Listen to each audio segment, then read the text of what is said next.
And there we go. All right, Brian Drummond, good to see you. Thanks for joining us. $5,900. Doug Shelby, Eddie Haskell, good to have you here. Leanda Watermaiden, welcome to our channel. Luscious Jules, thank you for joining us.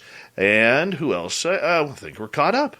We're caught up. Remember, the Super Chat is a wonderful way to support what we do on this show on a nightly basis. If you're new here, do us the favor, hit that subscribe button, ring that bell, because we are here literally 7 days a week for your listening pleasures of all things woo and supernatural. We love our woo around here.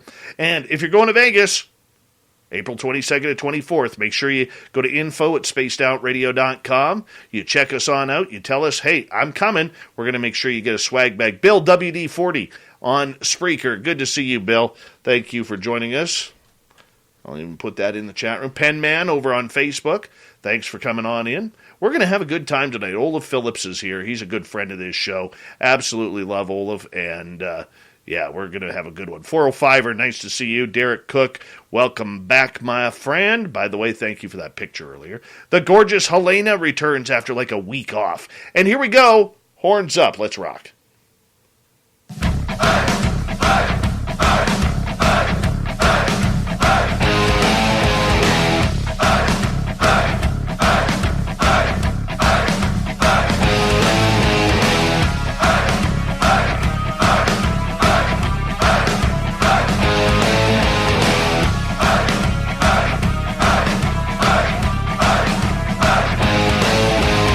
From the mountains of central British Columbia to you listening around the world, this, my friends, is Spaced Out Radio. I am your host, Dave Scott, sitting in the captain's chair of SOR headquarters.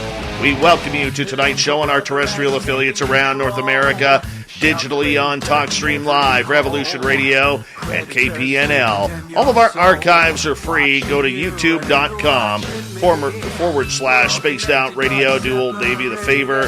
Hit that subscribe button. You can follow us on Twitter at Spaced Out Radio, Instagram at Spaced Out Radio Show, and now on TikTok at Spaced Out Radio. Our website, spacedoutradio.com. We have a plethora of features for you. Rock out to Bumblefoot, read Shirky Poo's Newswire, check out our swag as well. Tonight's show is brought to you by Chive Charities. Help make the world 10% happier by visiting Chive Charities today. You can find them on our website. We got a great show tonight. It's all about UFOs, disclosure. What is the government hiding? Olav Phillips digs into that from Paranoia Magazine. And make sure you check that out, paranoiamagazine.com. Then in hour number 3, we have Swamp Dweller coming back with another spooky story. We have John here for the unbiased UFO report. Shirky Poo's News, the thought of the Dave, a jam-packed show once again. Olav Phillips is a broadcaster, author, and publisher of Paranoia Magazine. He is a man who has been looking into everything weird and strange for the last couple of decades. He's someone who is focused on everything from the secret space program to my labs to UFOs and everything that goes bump in the night. He's a regular on this show, comes in a few times a year to kind of break down all the news that is going on in the world, and we love him when he is here because he's always filled with different sorts of information that we do not hear from the background. He has sources all over the United States that give him information regarding the subjects that we talk about, and he's always glad to share them with us. Olav Phillips, thank you so much for joining us.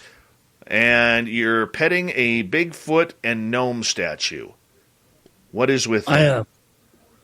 I'm sorry. I should be on the show now. I actually want that.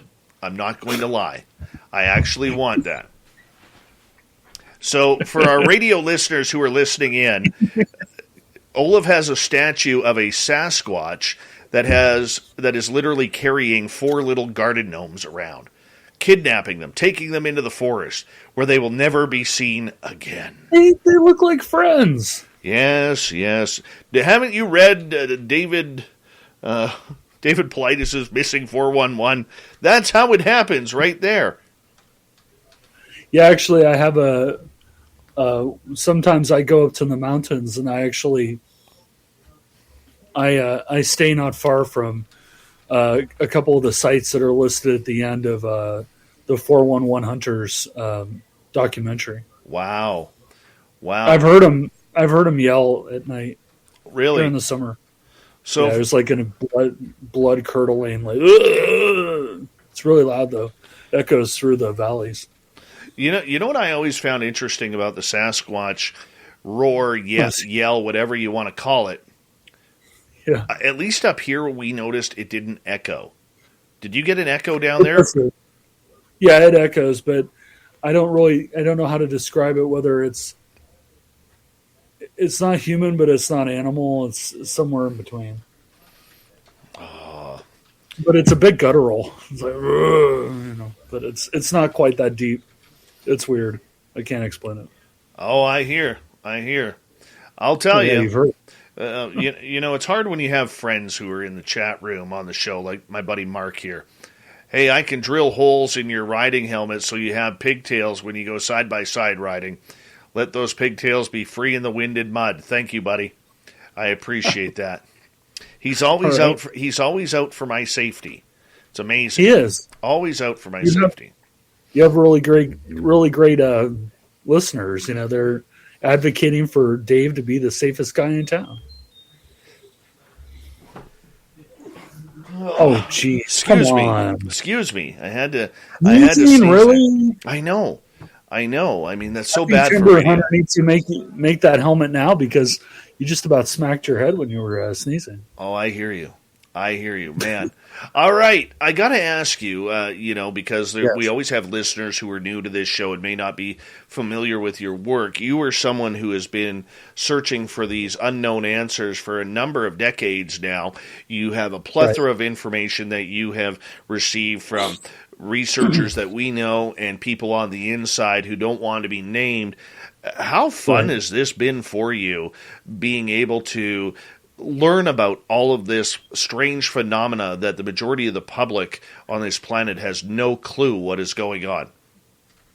Well, I feel blessed that it's gone the way it has. I remember when I was in college back in like 96, I got an email from Bob Lazar and I was like, who's Bob? I knew who he was, but I'm like, you're not Bob Lazar. He goes, no, I'm Bob Lazar. And then he called me and it's Bob Lazar, So it's been a blessing, I think. It's definitely the path less traveled. I'd rather be interesting, than anything else. You take those personality tests and I always come out as wanting to be interesting versus, wealthy or whatever. So I think I've definitely achieved that. Have you ever found any answers to the questions that you have, whether it's something where somebody has approached you and said, look, you got to take this to your grave, but this is what I know. Yeah. This is what's happened. Have you had that scenario happen? Yeah, it's happened. I think the only bad part about experiencing what I've experienced is that there are some things where it's like, well, you can't talk about that. That it's, it's not safe for you or it's not safe for Sasquatch over here or whatever. But, and sometimes earlier on when I was more conspiracy driven, you get searched every time. You're always the random passenger on the airplane, which can be a bit frustrating, but yeah, I've absolutely had people tell me things that I cannot divulge for sure. Does that frustrate you? No, I see it as the nature of the beast that, inevitably, most things that I can say, I can talk about, but I don't think that it really frustrates me too much because it's like, what are you going to do? I can't say it. It's not safe for me. It's not safe for them. It's probably not safe for you, but what are you going to do? Well, you know what? I tell Sasquatch.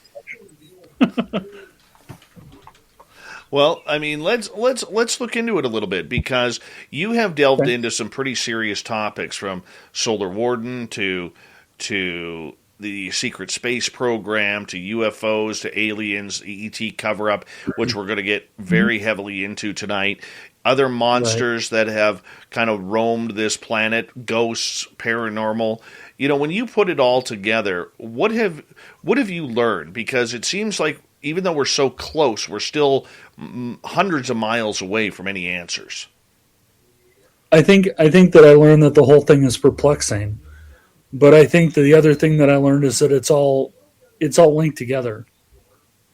That's why I'm an adherent to the ultra-terrestrial hypothesis. Over time, I've come to realize that it's all interconnected. I don't know exactly why, but it is. I mean, you go to places that are haunted, you tend to have, sightings of shadow people, or you have cryptid sightings in the same area. Sometimes, you have UFOs showing up where it's like Skinwalker Ranch or was it the Blind Frog Ranch, places like that, Hellier. There you have these places where everything happens. It's not haunted or UFOs or cryptids or it's everything happens. So I think that it's made me more of an adherent to the ultra-terrestrial hypothesis, because it is true. It's all interlinked. It's all mixed up. No, and I can see that and understand it. But do you feel, on a personal level, that you've gained any answers that satisfy you? Yeah, I think so. I mean,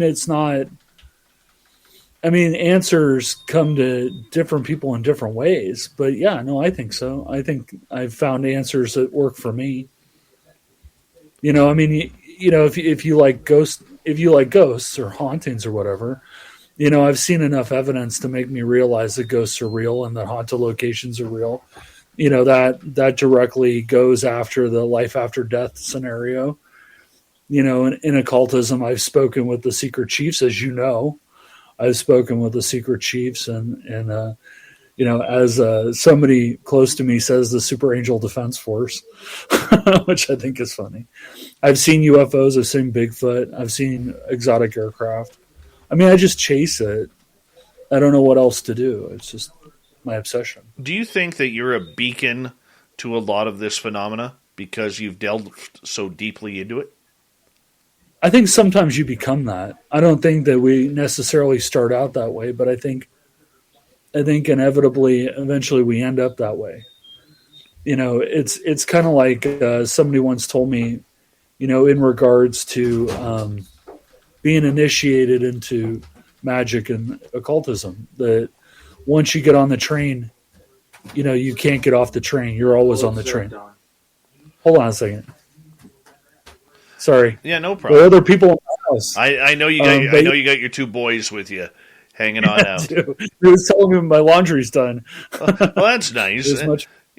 Yeah, I mean, you're spouting off all these amazing things I've done, and I do laundry as well. No kidding. And are you a Tide with bleach kind of person? Do you use Gain? What I like the stuff that's dye free.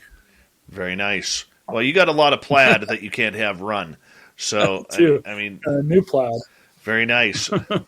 It's always. But no, good. I mean, I think we eventually all become, we become beacons over time because you are aligned to it. I remember, Ralph Epperson. He wrote a book called The Hidden Hand? It's about conspiracies, and he said that there's this conspiratorial view of history, but it's kind of like it's like when you're watching a movie back when they actually used to use film, and in the upper corner you'd see the circle when you're supposed to change reels. Once you know where it is and you see it every time. And I think that once you see the conspiratorial history, you can't unsee it. So it's the same with the Fortean, all this stuff. Once you see Sasquatch, you can't unsee Sasquatch. You know it's there. So it changes your perception, and then you become more open to seeing it, and then you see it more.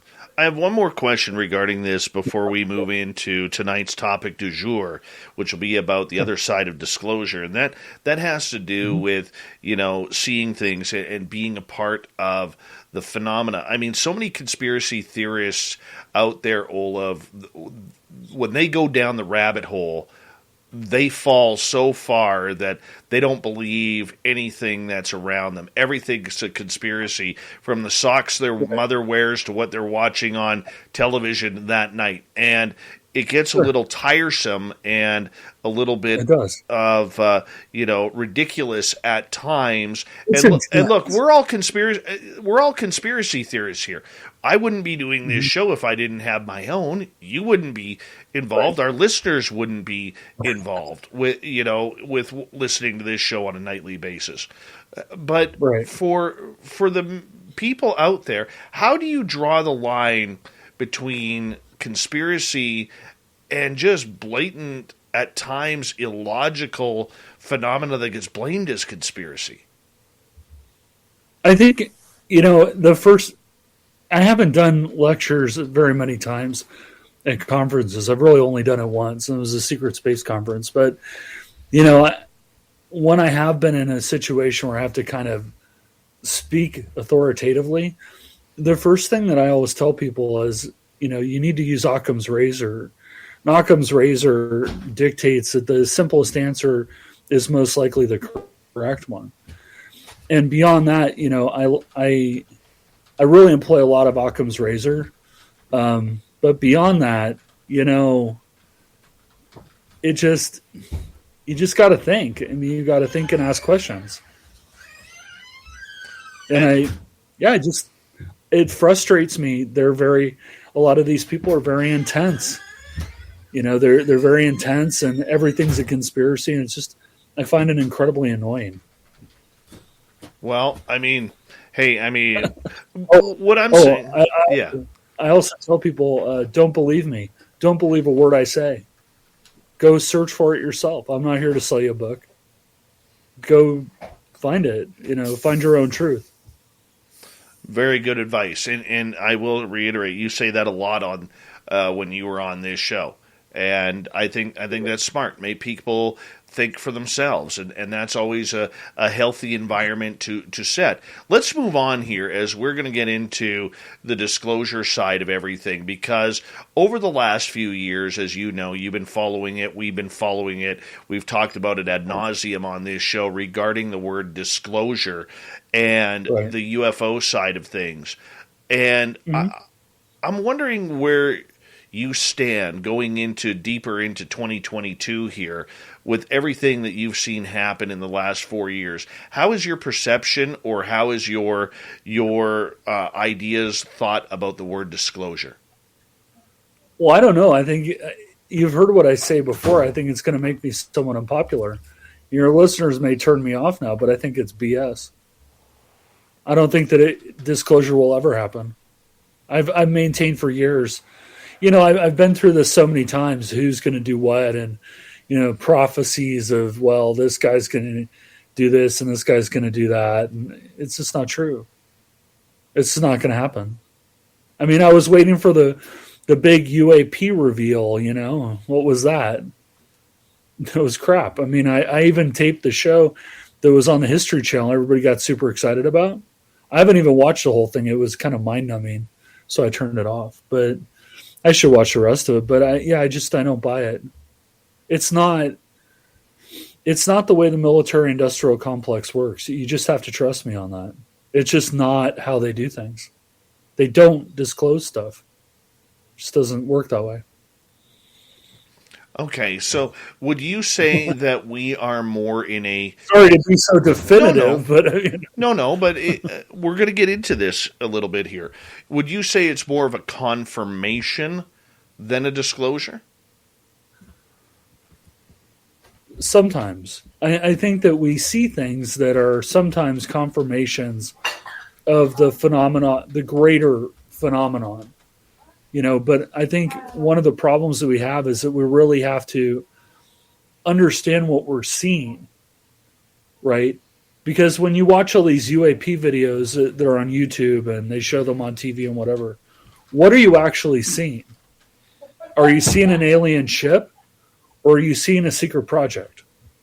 Is it our secret project? Is it a Russian, Chinese, English, Airbus, Boeing, Lockheed, Collins Aerospace? What are you really seeing? And I think that's the thing, that the way disinformation works is that you see what you want to see, and they let you see that.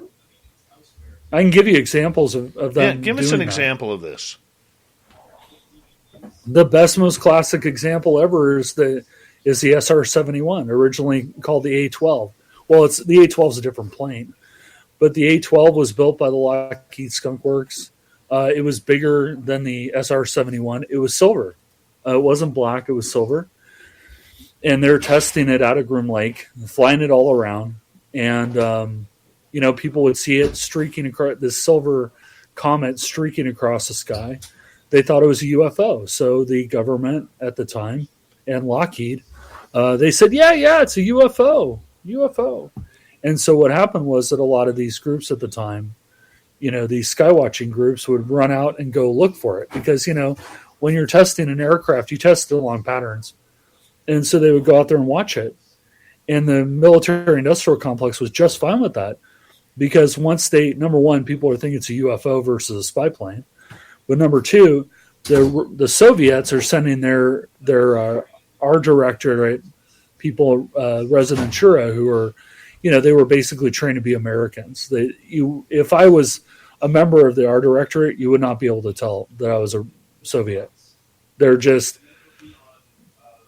like you. They speak like you. They like what you like.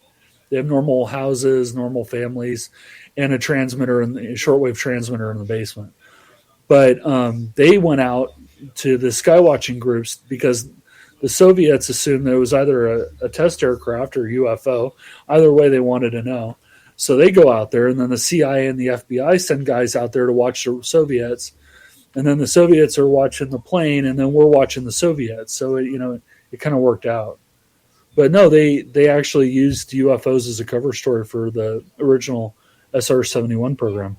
Well, that's a good plan.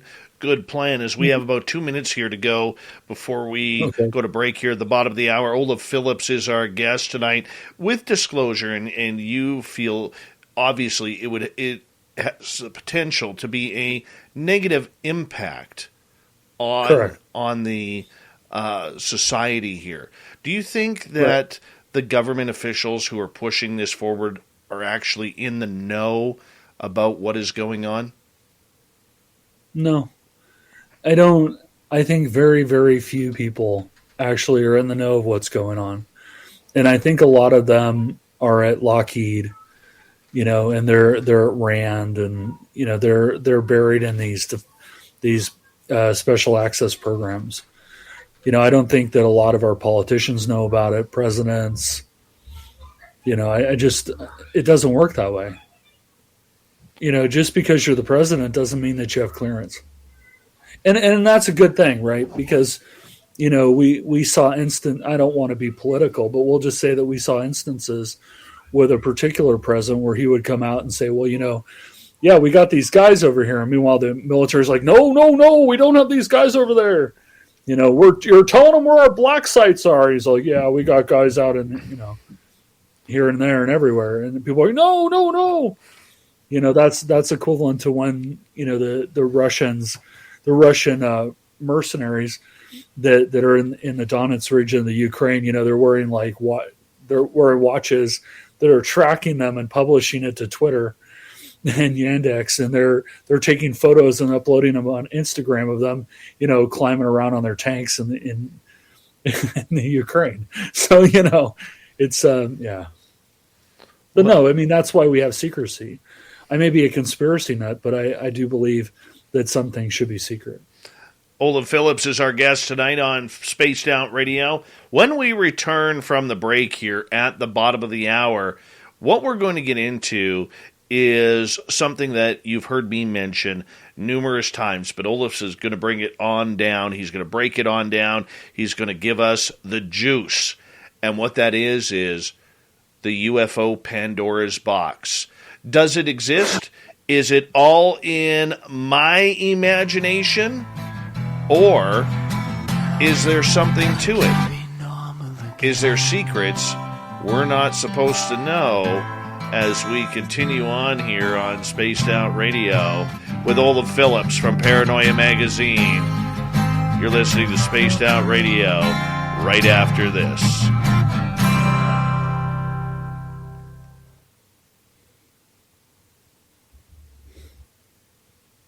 And we're clear.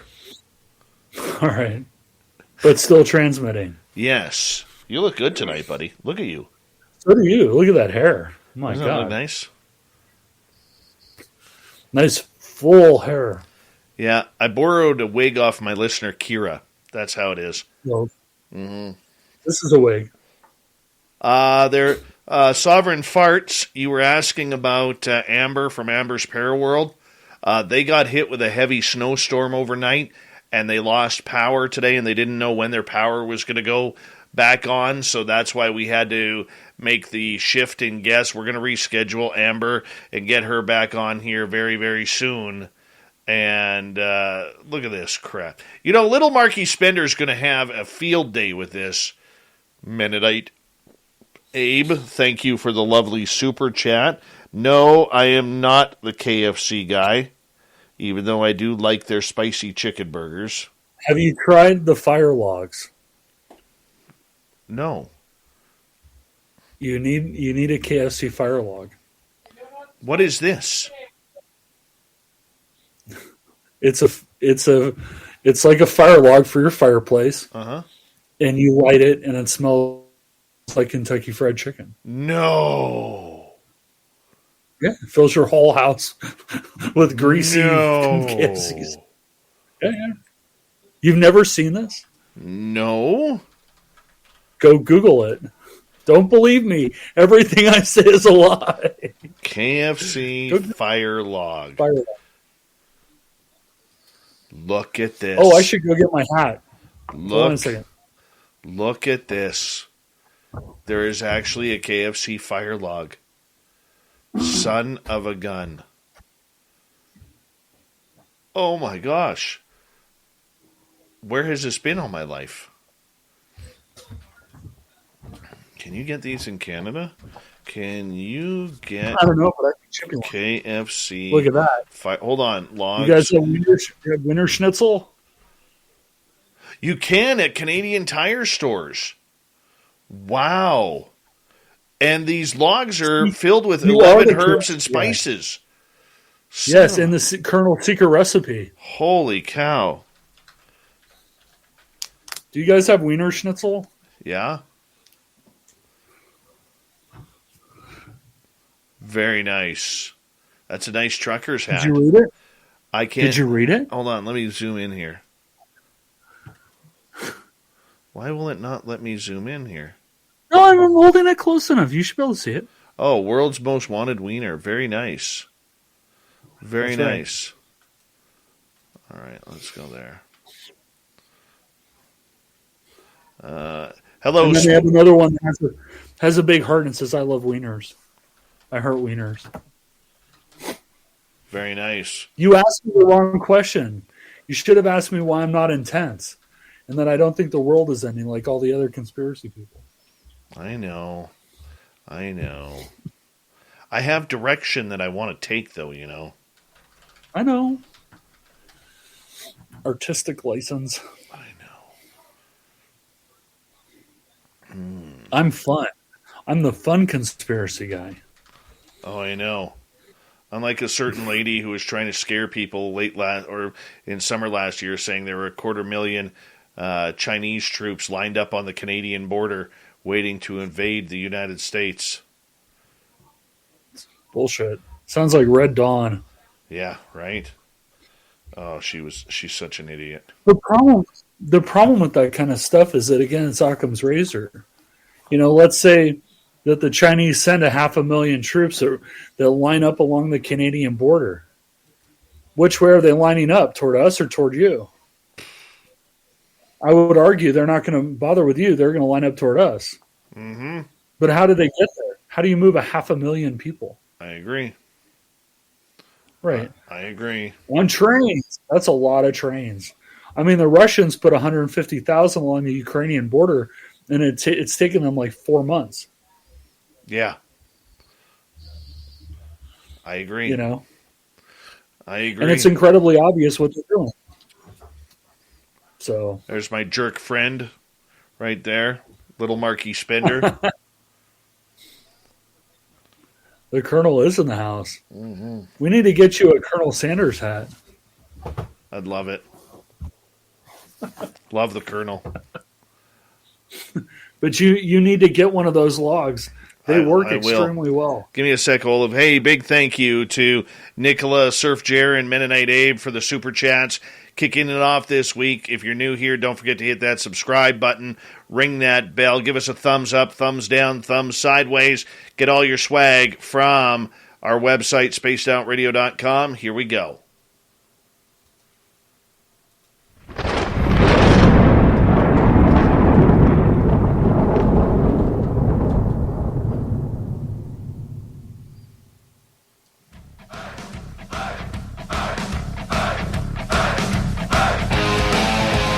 Second half hour of Spaced Out Radio is now underway. My name is Dave Scott. Thank you so much for taking the time to join us. We really do appreciate it. Want to remind you that if you've missed portions of this show or others, check out our free archives at youtube.com/Spaced Out Radio. Do old Davey the favor, hit that subscribe button. Our website is spacedoutradio.com. We have a plethora of features for you, including rocking out to Bumblefoot, reading Shirky Poo's Newswire, checking out our swag as well. Follow us on Twitter at Spaced Out Radio, Instagram at Spaced Out Radio Show, and now on TikTok at Spaced Out Radio. We continue on tonight for Paranoia Magazine. We have Olav Phillips here, and we're going to get deep into the whole disclosure aspect of everything when it comes to what we're going to see, what we're not going to see, and what will stay secret for a long, long time. And the guys from Conflict Radio Official say, hello, Olav. How you doing, man? Tell them hello back. Well, they can hear you. You can do it yourself. Oh, okay. But hey, Conflict Radio Official, hello. Thank you. Olav, I have for the better part of 2 years here been telling our listeners, both on our digital side and on our terrestrial radio side, that they need to look in between the lines here when it comes to disclosure.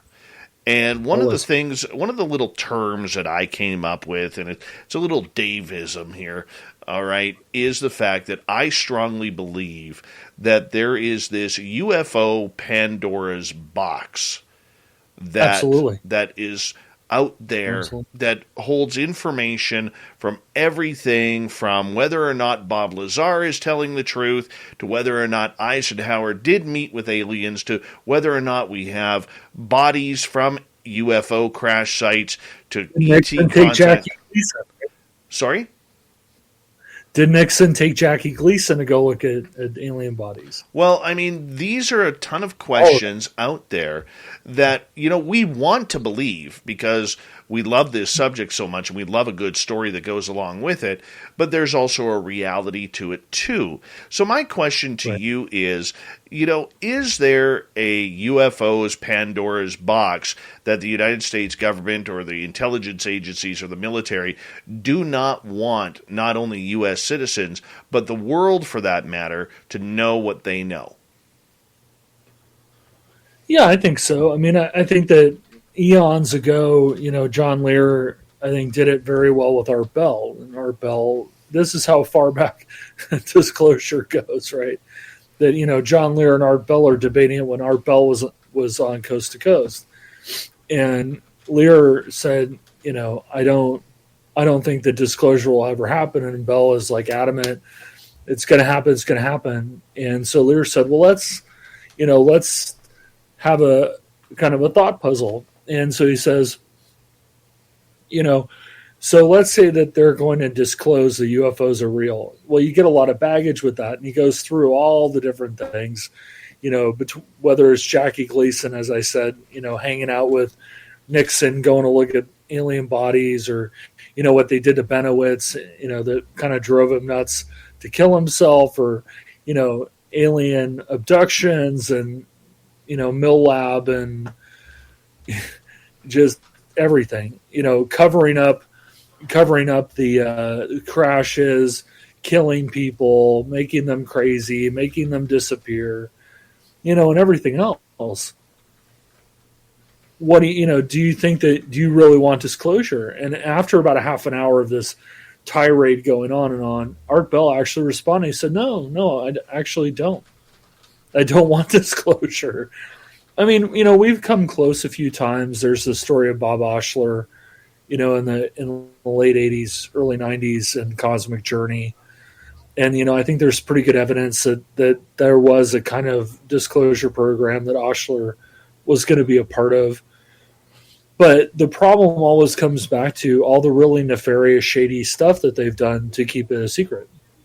It's kind of like, when you talk about the CIA, our former president would speak very badly of the CIA. The CIA is actually quite good and quite effective. But do you really want to know what they're doing to get there? Or do you want to be just a good old happy American, in my case, Canadian, and yours, you have the Canadian Intelligence Service. Do you really want to know what they're doing, or do you just want to say, well, they're keeping me safe? Because if you really know all the things that they've done, you're not going to be very happy about it. Right? So I think disclosure is kind of the same, that there's a lot of really nefarious, shady stuff that the aligned nations, NATO, the non-aligned nations, China and Russia and the Soviet Union, and that they've done to keep it a secret.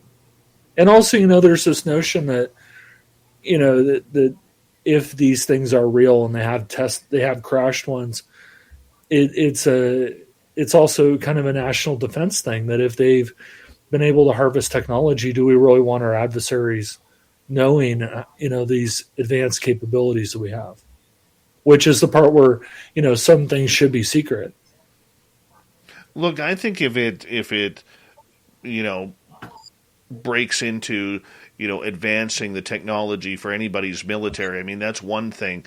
But when it comes to the idea that UFOs are actually out there, we are officially not alone in the universe, and they've been here and they've taken people and they've literally changed people's lives for the good or for the worse. Right. There's a lot of evidence out there for decades that they have been, poo-pooing on people. And go ahead. The problem is, though, that in admitting that is actually true, you have to admit that you don't control your own airspace. And while that's okay for you because you're an experiencer, you've experienced things, you've seen things, unequivocally that these things are true. The vast, as many things have shown us, when the CIA did various panels and, to try to figure out if they should tell, how the people of the world would handle this kind of stuff, it always came back that it would cause civil unrest and chaos, because, you have to tell the entire, Canadian public or American public or, Mexican public, Brazilian, German, whatever. You have to tell them, hey, there's stuff flying around in your skies over your head. We have no control over it. We kind of don't know what it is, sort of. We've been approached, but we're not going to really get into that. Oh, by the way, they take people up into their ships and they give them anal probes and whatever else they want to do, and we can't really do much about it. We've tried to have some treaties with them, but it didn't turn out so good because all we care about is weaponry. It's to Joe Sixpack, that's not really very palatable, right? No. He's going to lose faith. Out of all the stories out there that could be in the UFO Pandora's box, which ones, Olav, do you look at saying there is no way this is not true, this is not real, that this has to be hiding in that box? What am I most concerned about, or what do I think is really real? What you think is really real in there. We can go into concern too. That doesn't hurt either. I'm concerned. I would be concerned about the abductions. And I think the one thing that they have done is the Collins Elite. I think the Collins Elite disturbs me the most. And it's disturbed me for nigh on a decade after Nick Redfern told me about it. Explain to our audience what the Collins Elite is. The Collins Elite. Hang on one second. Sorry to stick my head in, but Dad. Hold on a second. I got to interrupt my own interview. That's all right. All right. We'll get to Olav. You know what? When you're a single dad, sometimes you need to, do the dad thing, and that's quite all right. We're okay. Who hasn't had to all of a sudden deal with their kids here at some wry times? That's okay, though. That's what makes this a family show of woo. Family show of woo. All right. I think Olav is back. Yes, my kids are definitely into the woo. I've taken them plenty of woo-ish places. Sorry, my son wanted to move my table, and then it would have moved like the camera. I'm like, no, I'm in a radio interview. The Collins Elite, basically, it's kind of a 4chan thing. It was a group of people that were government financed. They were kind of doing 4chan stuff, but at the same time, they were trying to open portals to hell and summon demons and all kinds of stuff. But it kind of came out of 4chan explorations by the U.S. government. I think the other thing that I think is absolutely true is the Skinwalker Ranch. They poured so much money into that place, and Bigelow's so shady. I think that's going to cripple my ability to beg for money from Robert Bigelow, but like the rest of ufology. But that guy's shady. He's done some really shady stuff. So if he owned that ranch, they did shady things there. I guarantee it. Well, let me ask you this. I'm going to throw some stories at you here. Oh, no. And you can tell. Is this like the lightning round? Yeah, we'll call it the Olav lightning round here. Okay. Let's start off with, and these are some that I have in the box. Let's start off with Roswell and San Augustine. I think that's a good starting point. Was that an alien craft, and did we recover alien bodies? What have your sources told you?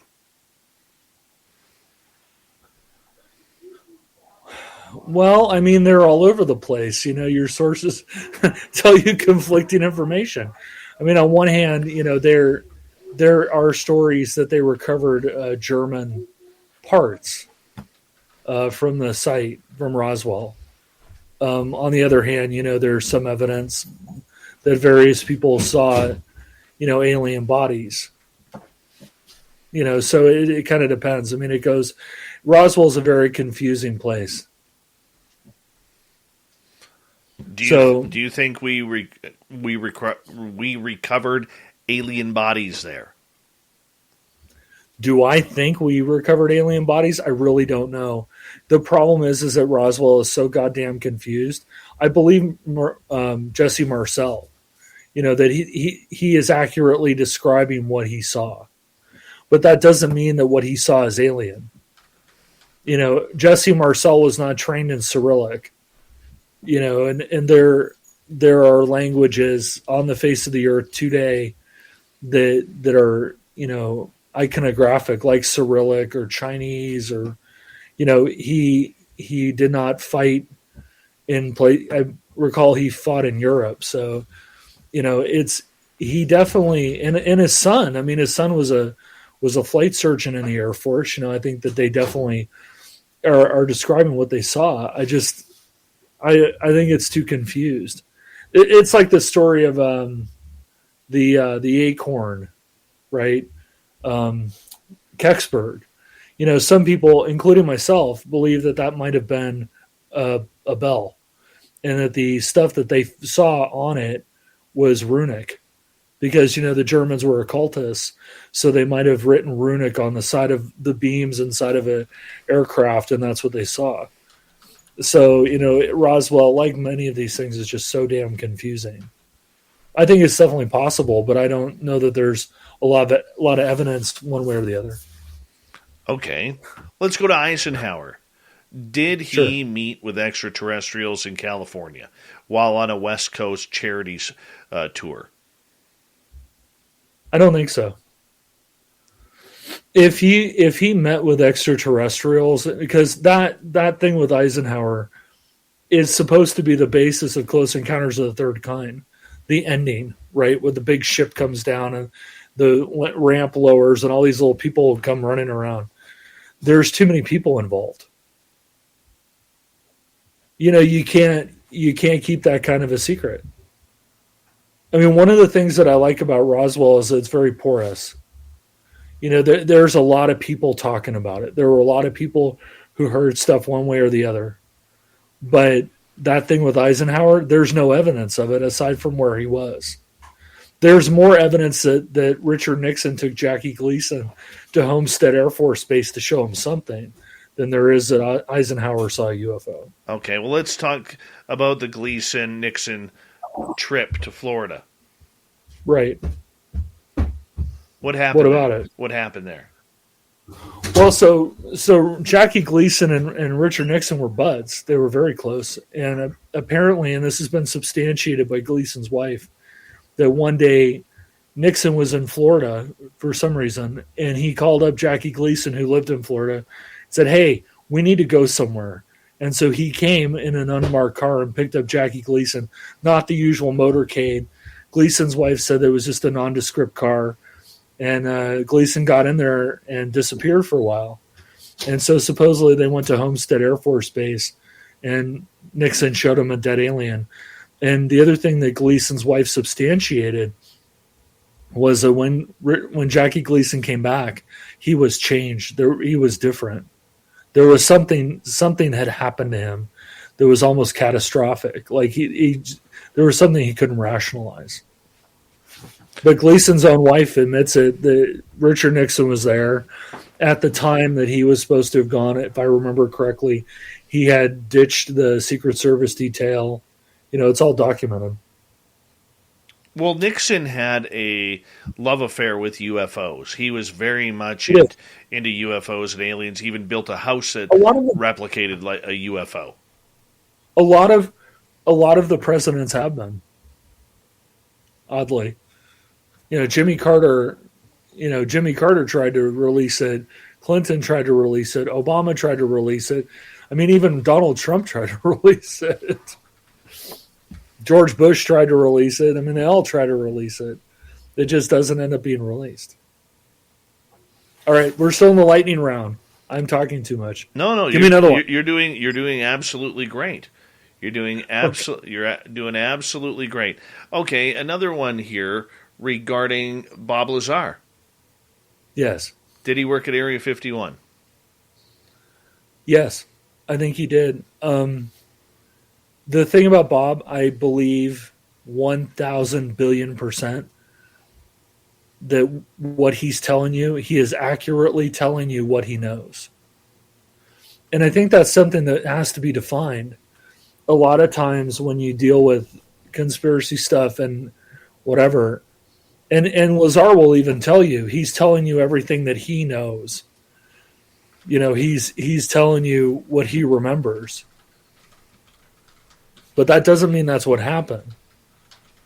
I think that he is very accurately telling you what he believes to be the truth. And frankly, I think probably 90% of it is true. I mean, there are some issues about element 115, right? That we finally found it. It doesn't have any of these properties. But you have to remember is that that's what they told him that it was. The little wedges that go in the reactor. That's what they told him that it was. They told him it was element 115. But maybe it was element 115 mixed with a bunch of other stuff to stabilize it. We don't know. But I met Lazar. I sat across from him at his desk, and I'm here to tell you that, everything that he said is true. And, is Stanton Friedman, God rest his soul, but, he was always real down on Lazar. But it's like, okay, so you have a guy who's a low-level technician, right? How does he possess the technical ability to put a rocket engine in a CRX? Honda CRX, or build rocket backpacks, or put rocket engines into a Ares K car, or all the other. I touched his jet car that he built around an F4 Phantom turbine engine. You don't. I'm an engineer, but I don't know how to do any of that stuff. You don't just build like a linear accelerator in your garage. You have to have some technical training to be able to do that. So I totally believe in Lazar. Okay. And I have evidence. I found evidence years ago that S4 is where he said it was. Okay, so if he did work there, and the evidence that has been shown to much of the public states that he hadn't, whether it's his educational background allegedly being wiped out, which is an easy story. How do you explain the W-2 from the Naval Intelligence? He has a W-2 from the Office of Naval Intelligence. He's in the phone book. I'll tell you, I used to live next door to this guy. This guy was just a sheet metal mechanic in the Army, right? He fixed Apaches, and his whole thing was sheet metal. I know it sounds really exciting, but it's a very necessary, critical job, right? And so he kept complaining that he was seeing stress fractures in the fuselages of these Apache helicopters, and he kept going to his platoon sergeant saying, "Hey, there's a problem." Eventually, he got tired of it, so he went to his commander and he said, "We're going to have a crash. These, the metal that they're using is faulty." And so they basically invited him to not re-enlist. So years later, he goes back to get his GI Bill stuff because he wants to go to college. He shows up at Fort Ord with his military ID and all his document, DD-214, all his documentation. He gets to the gate. They tell him he was never in the Army. They completely erased him from the Army, 100%. He had the cheesy photo where he's standing in front of the flag saluting and all that. He has military IDs, DD-214s, various records. He had been promoted, awards that he received. He had all the documentation. They said it was fake and that he doesn't exist. All for complaining about metal. Yeah, about a crack in an airframe.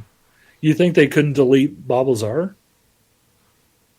The places where he said he went to school, MIT, Caltech, these guys are driven by defense contracts, DARPA contracts, DOD contracts, Homeland Security contracts, NASA contracts. If they said delete it, they would.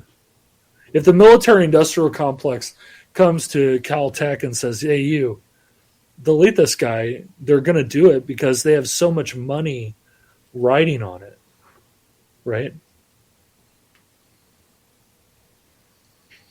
Okay. You know what I mean? I'm still on the record as saying I believe Bob Lazar worked there.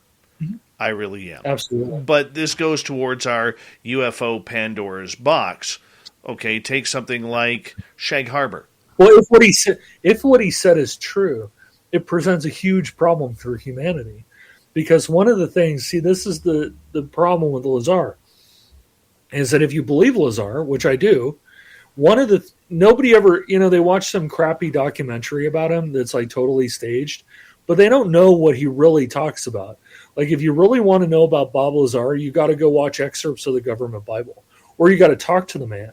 He's a very nice guy. I really enjoyed talking to him. He's a genuinely nice human being. But one of the things that he said he saw was that when they were briefing him, he got the briefing documents for the program, special access program. They showed him a video of Jesus being crucified. Let that sink in for a minute.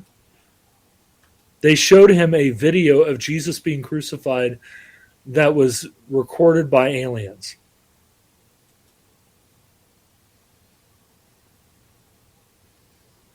Mm-hmm. Right. So if you're going to go all the way with Lazar, you have to remember that this is part of the story. And they didn't talk about that in the big Jeremy Kenyon documentary. It was more about poor Bob being chased around because he's been harassed since '89. Dennis Mariani was shooting at him. I mean, I saw the hole in the back of the Corvette. Wow. On that note, we're through hour one. We got Olav Phillips in hour two. This is why I love it when Olav is on the air with us. He always leaves me speechless. Spaced Out Radio's hour two continues with Olav Phillips from Paranoia Magazine next.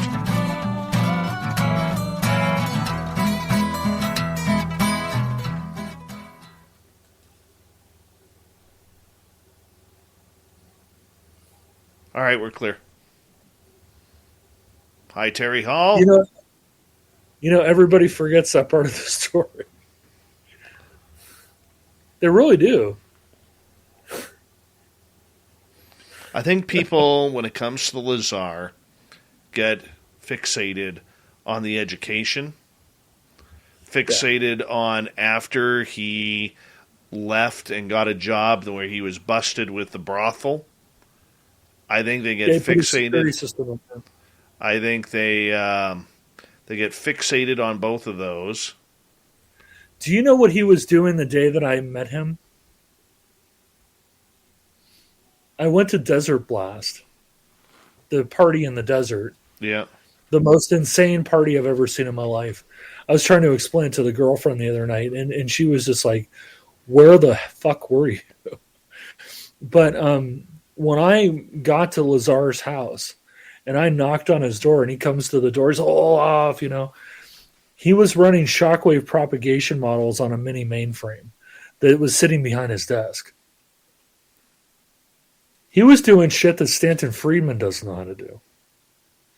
And Stanton Friedman was one of his largest detractors. You know, a Canuck by marriage, but Stanton Friedman couldn't have done some of the stuff he was doing on that Deck Alpha. There's a mini mainframe. Does that sound like somebody who works at a photomat? I don't think so. Oh, I hear you. You put a rocket engine in a Lincoln Continental. Who does that? I watched a guy with a rocket backpack that he built, not wearing a shirt, by the way, riding through the desert on a mountain bike, and he built a rocket engine backpack. And the guy's just like riding through the desert.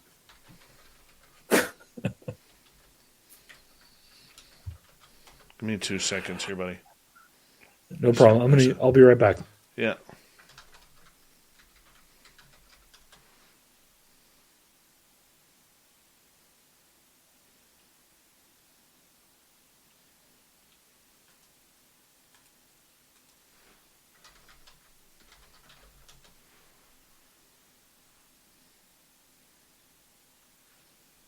Sorry, guys. I'm just quickly having to do something here. Desktop.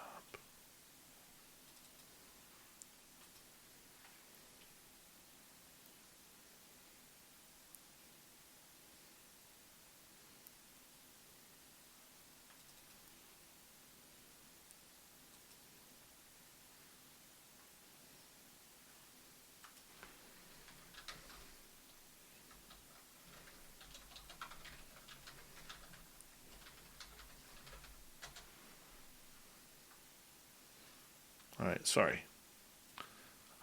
All right, who do we got here? Any guest requests you can send to bookings or info at spacedoutradio.com. And hi, Excaliburful. And the subject you would like us to discuss, Nosferatu, no offense, we probably won't do it due to the algorithms that we broadcast on a certain platform that you are watching us on right now. And that's not really our subject matter. Not that I don't agree with you. Okay? Not that I don't agree with you. But there are certain topics I got to be careful with.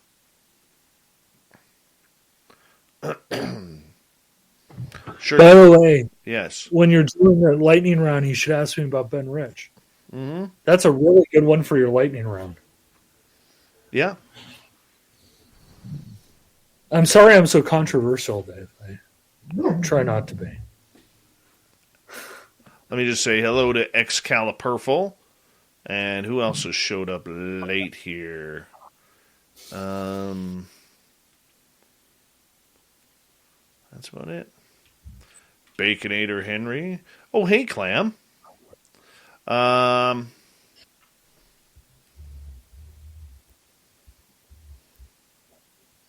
Hey, Clam. Yeah, the good old Clam.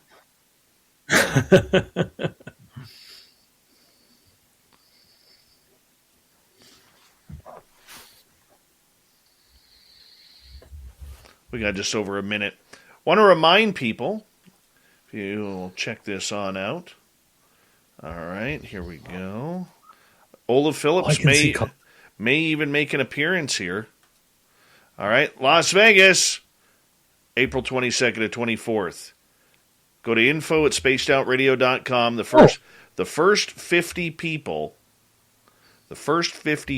that confirm that they are coming to this email, put your size in there as well. All right, we're going to make sure you get a swag bag. April 22nd to 21st. But you have to be, in order to email in, you have to be 100% confirmed that you are going. So it's not one of these things where, yeah, I'm going to get a t-shirt, and then like come to Vegas and you no show. Kevin, you didn't tell me about this, Dave? I'm telling you right now. It's confirmed now. Wham Bam Ham, how are you? Let's talk later. Oh, yeah, you're going to be there. Yeah. Sweet Tony D from the UK. There might be pie in the swag bag just for you, Tom. Banana cream. Do I need to bring a pie? For Tom, yeah, you have to. If he goes, I'll make a banana cream pie. You're listening to Spaced Out Radio with Dave Scott. Follow Dave on Twitter @Spaced Out Radio and on Facebook, Spaced Out Radio Show. Second hour of Spaced Out Radio is now underway. My name is Dave Scott. Thank you so much for joining us. We really do appreciate earning your listening ears wherever you are on this beautiful planet we call Earth. Hello to everyone listening in on our terrestrial affiliates around North America and digitally on TalkStream Live, Revolution Radio, and KPNL. All of our archives are free. Go to youtube.com/Spaced Out Radio. Do old Davey the favor. Hit that subscribe button. The Desert Clam has set the password for tonight in the SOR Space Travelers Club. YOG. YOG is your password. Like yogging. Yep, Desert Clam sets password each and every night right here on Spaced Out Radio. Our website, spacedoutradio.com. We have a plethora of features for you, including rocking out to Bumblefoot, reading up on Shirky Poo's Newswire. Check out our swag as well. Follow us on Twitter @SpacedOutRadio, Instagram @SpacedOutRadioShow, and now on TikTok @SpacedOutRadio. We continue on tonight with Olav Phillips from Paranoia Magazine. What is in the UFO Pandora's box?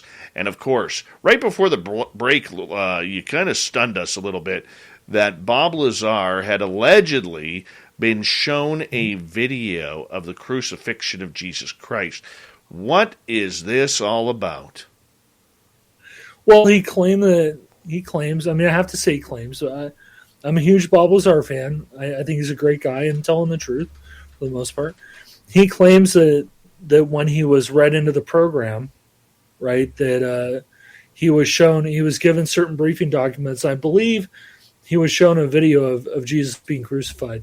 It could have been a photo, but I'm pretty sure it was a video that was supposedly shot by the aliens that were supplying the vehicles, the Sportster model and the others. I don't know how I would react to seeing that. I would probably think it's fake. Well, he's at the time he said that he thought, okay, all right, I'm watching this, okay.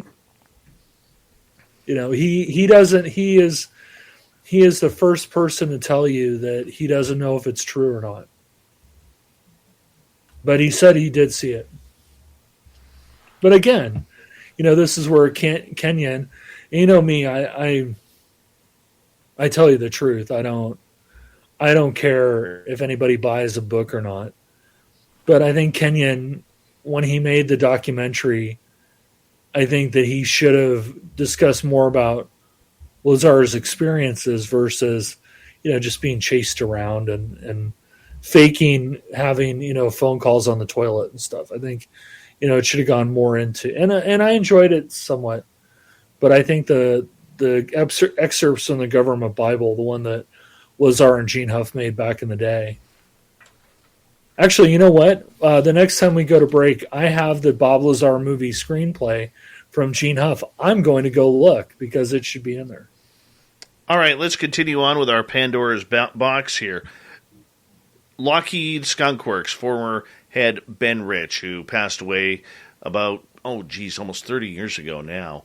But he had a couple of very interesting lines where he said, we have the technology to get ET home again, and basically we were 80 years ahead, Lockheed Skunk Works that is, 80 years ahead from what the public sees in the sky today.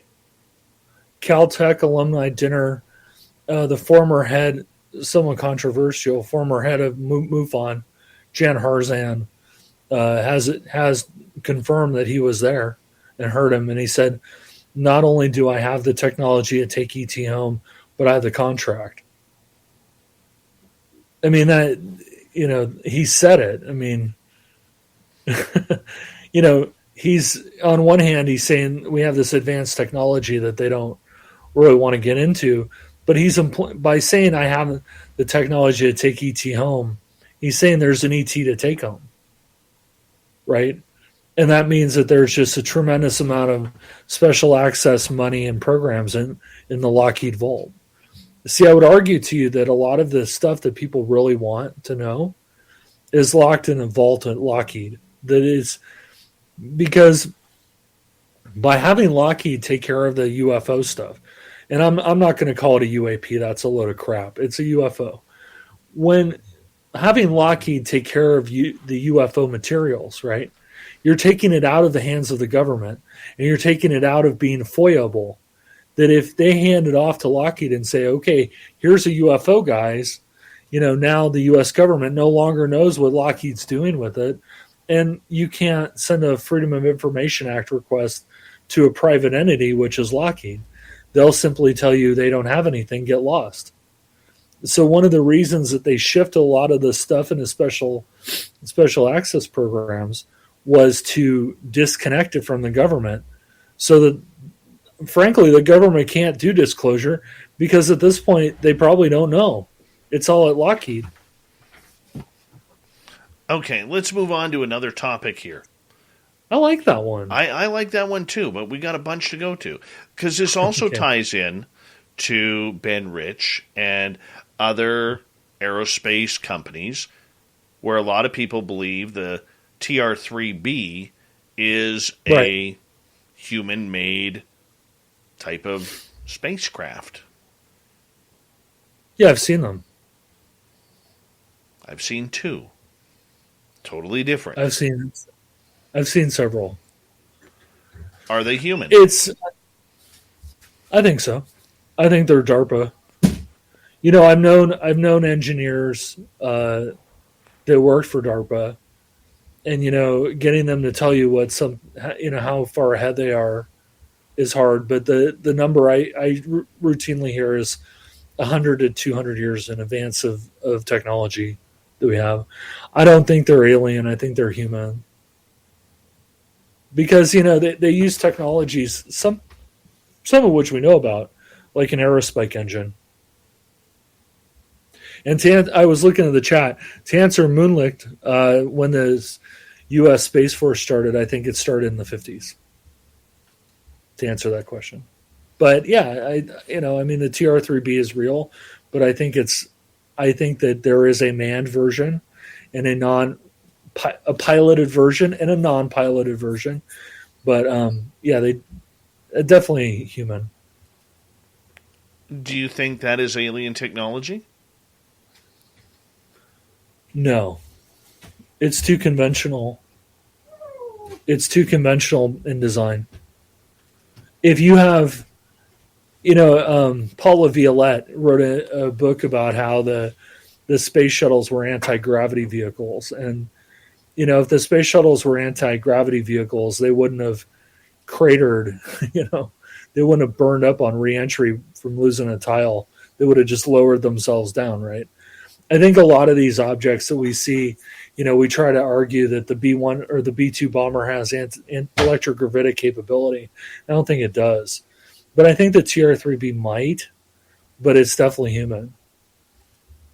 I think that if you were dealing with something that came from alien technology, our understanding of the technology would be so rudimentary that, we would have to literally replicate it. And that's what Lazar talked about with the Sportster and the other vehicles that he saw in that hangar, that they were literally rebuilding them part for part, right? Or they were taking an alien vehicle and like welding a human-sized chair into it because the chairs were very low. So I don't think the TR-3B is alien because it's too conventional. You should see something far more radical if it was alien, I would think.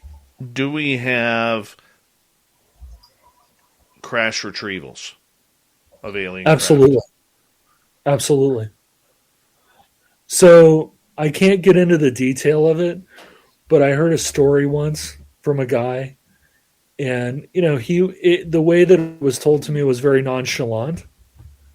But he basically was part of a special operations unit, and they were somewhere, and they received a call over the radio to go pick up some people. And when they picked up those people, they couldn't really ascertain who these people were. They just kind of picked them up in the desert somewhere. And he finally kind of got the guts of it. He's like, who are you people? Because they were very conventional special operations. He's like, who are you people? And the guy responded, we're Moondust. We're a Moondust unit. And the thing you have to remember about Moondust units is that these are the retrieval teams, is that Moondust collects extraterrestrial objects of all kinds.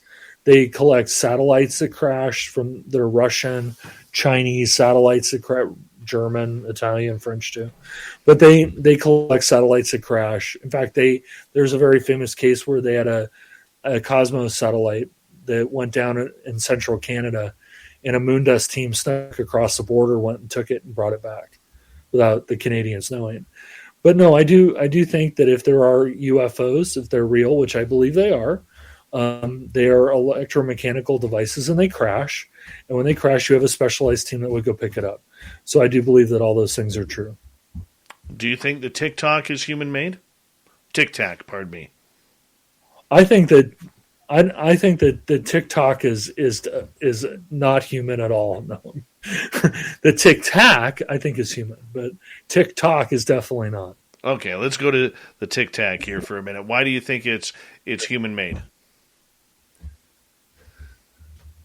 Because I think it was a test. It's too convenient that it just magically appears in front of 3 destroyers. And those destroyers are calling a Carnival cruise liner going, hey guys, are you seeing this crap that we're seeing? It flew into a very populated area. In another case, it was seen by the Nimitz, which is not an aircraft carrier. It's an aircraft carrier battle group. There are submarines and destroyers and tenders, and it's not one ship. The Nimitz is a ship, but there's probably a dozen ships around them, if not more.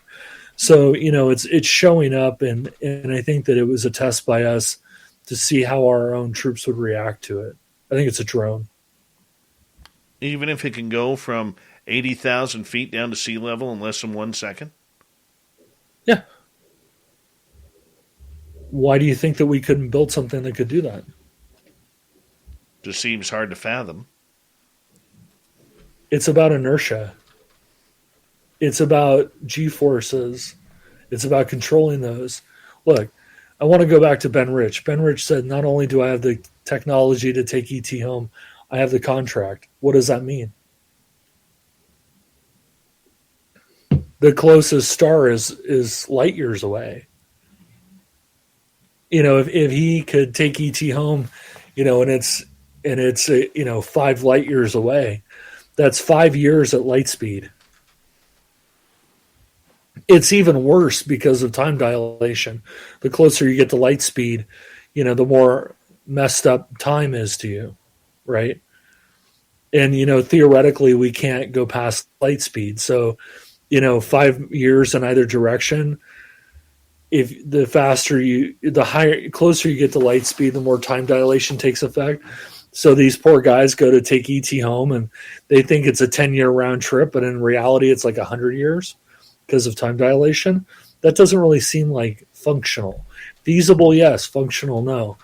If Ben Rich is saying he's got the contract to take ET home, he's got a wormhole, or, Lazard discussed this concept of like folding space, and maybe it's that. And, there's a lot of options, but no, I don't think going from 80,000 feet to sea level in 1 second or 2 seconds is beyond the pale. We're talking about, technologies that are hundreds of years in advance of the jumbo jet that you're flying to Hawaii on. That's old school to them. And it is, frankly. Remember, the jumbo jet you flew to Hawaii on is probably 20 to 30 years old. Right? Very true. Upgrade. Very, very true on that point. I mean, I think we'll agree to disagree on the Tic Tac. I think that is alien made, but you know what? Well, I'll tell you what. I'll tell you another reason why. There's a very little known event that took place along the eastern frontier of Russia, and there were a bunch of Russians out there doing radio intercepts, which are quasi illegal in Russia, and so they were listening to a MiG-29. This happened a couple of years ago. They were listening to a MiG-29 flying along the eastern frontier, and it radioed back to the control, to the comrade colonel who was in charge, and they were tracking some sort of object flying at super high speed across the eastern frontier. So they send this poor guy out in a MiG-29 or Su-27 or whatever, one of them. I think it was a MiG-29. He goes out to find this thing, and he can see it optically, but he's having trouble tracking it on radar. It's going in and out, right? And so they order this guy, you have to follow it no matter what. Okay. So he gets into that thing. The object climbs up to max ceiling, right? He climbs up to max ceiling. He's got the throttle all the way ahead. He's above Mach 1. He's approaching Mach 2. The plane's vibrating. He's super high altitude, right? And whatever that object was, I guess it got tired of dealing with him because they said that it just shot off. But when it shot off toward NATO. Now, the last time I checked, the aliens don't care if you're in the Warsaw Pact or you're in NATO. They don't care if you're a Russian or, a German or French or Spanish, or they really don't care. So if that object that he was chasing at full power on a MiG-29 at full power approaching Mach 2, and he couldn't catch it, he was losing traction into this thing, why would it fly toward a NATO-aligned country? I think it flew, I forget where it flew, but it flew toward a specifically NATO-aligned country. Why would it do that? Why not? This thing looked kind of like the Tic Tac, but it was very small. But it was the size of an aircraft. But if you go back 50, 60 years, there were Tic Tacs seen back then. We didn't. Sure, Lonnie Zamora's Tic Tac land in New Mexico, and aliens got out. The Japanese had a in feudal Japan. There's a story of a silver Tic Tac dropping out of the sky and landing on a beach. And the people were, I forget when it was, but the people were interacting with it. But it was feudal Japan. It was actually before Westerners came to Japan. So no, I mean, it goes back centuries, but the Tic Tac you saw, I don't think is it. All right. Number one, it was a hell of a lot bigger. The Tic Tacs that are alien, they're very small. They're like the size of a car. This thing that they saw was much, much larger. Okay. Let's move on. Okay. Let's go to another one. And I do believe in aliens, by the way. Well, that kind of leads to my next one. of our UFO Pandora's box. There are many people who believe that the government has a list of people who are having major ET contact. And this may explain some of the 65,000 Americans a year who cannot be accounted for as vanishing. Mm-hmm. And this is Pauline's work. And, you know, if anybody ever read my book, you know, I make an argument on where some of those people are going. But no matter how you cut it, if you take Paulides map, Paulides, or I always forget, if you take his map of disappearances where he has the little clusters, if you overlay that on top of the map that this guy Tall made in the 90s, where saucer bases are, the disappearance clusters are almost exactly on top of where Tall said that there were major saucer bases. But yeah, of course the government wouldn't want to talk about that. I mean, if it's real, you know, again, you're having to admit to your people that you can't control the airspace. You can't stop people from getting, you know, Mutual of Omaha Wild Kingdom style lifted into a spaceship and be, you know, probed. You know, you can't. It would. Joe Sixpack would get very upset. Do you believe? But I do. Do you believe then, though, that the government of the United States may have a list of people who are being taken? If it's happening, which it appears to be, if it's happening, I have no doubt in my mind that the government is tracking it. This also comes into MILLAB, right? That there are some people that are their abduction, when they get past the screen memories, their abductions are actually being executed by people in fatigues. There's helicopters and black cars and all kinds of stuff. But I think in some cases, those MILLAB abductions are after alien abductions. So they get abducted by aliens, right? And then later they're abducted by people in fatigues. So the people in fatigues are probably testing them to see what the aliens did.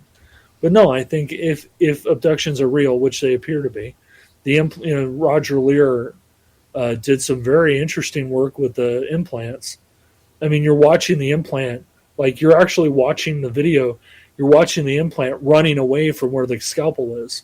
I don't know how you fake that. But no, I would say that if it's happening, they definitely have a list. They have a list for everything else. It's metadata. That's the one thing you have to understand, Dave, is it's all metadata. Every person on the face of the earth is sitting in a computer database somewhere. And so they have different metadata assigned to them. In this case, I have an association with Spaced Out Radio. So somewhere in my metadata, it says Spaced Out Radio, yes, you know. So I'm 100% certain that it's tracked. So do you think then that MILLABs are the ones who are putting the implants in people? No, I think, well, I don't know that we know, but I think definitely aliens are doing some of it. I always try to describe it to people like this old episode of Mutual of Omaha's Wild Kingdom I saw, where, you know, Marlon Perkins is up in this huge helicopter with a tranquilizer rifle. This is back in the old days when, you know, they would actually film him shooting a buffalo with a tranquilizer rifle. And he's got this rifle and he shoots the buffalo, and buffalo just goes nose down. And then it's assaulted by vets and biologists. They come out of everywhere in like trucks. They run up on this poor tranquilized buffalo. It's unconscious. And they're swabbing its butt. They're poking it. They're taking blood samples. They're trying to get material out of the stomach. They're swabbing the mouth. And the last thing that they do before they release it is they took a tag and put it on its ear. And that tag was a radio transponder. So I kind of equate it to, you know, what they did to that buffalo. That's kind of, to me, what an abduction scenario sounds like. Or the Colbert Report, Stephen Colbert paid for this sea turtle. They put a radio transponder on the top of the sea turtle. Well, the sea turtle had to be abducted in order for that to happen, because they basically, you know, glued the transmitter onto the top of its shell. Same concept. So yeah, and they track it. So if they're tracking it, you know, they know where you are. But yeah, I do think they have lists, and I do think that the aliens are putting some implants are alien, some aren't. All right, Olav, I'm going to get you to hold on right there because we are going to go to break here. At the bottom of the hour, we have Olav Phillips from Paranoia Magazine for another 30 minutes here on Spaced Out Radio. UFO Pandora's Box. What secrets are hiding in there? Does it even exist? Could be, because, look, we know we're never going to get the full story from the U.S. government, but it sure is fun to speculate, isn't it? We continue on with Olav Phillips, finish up hour number 2 on Spaced Out Radio when we return from this break. Stay tuned.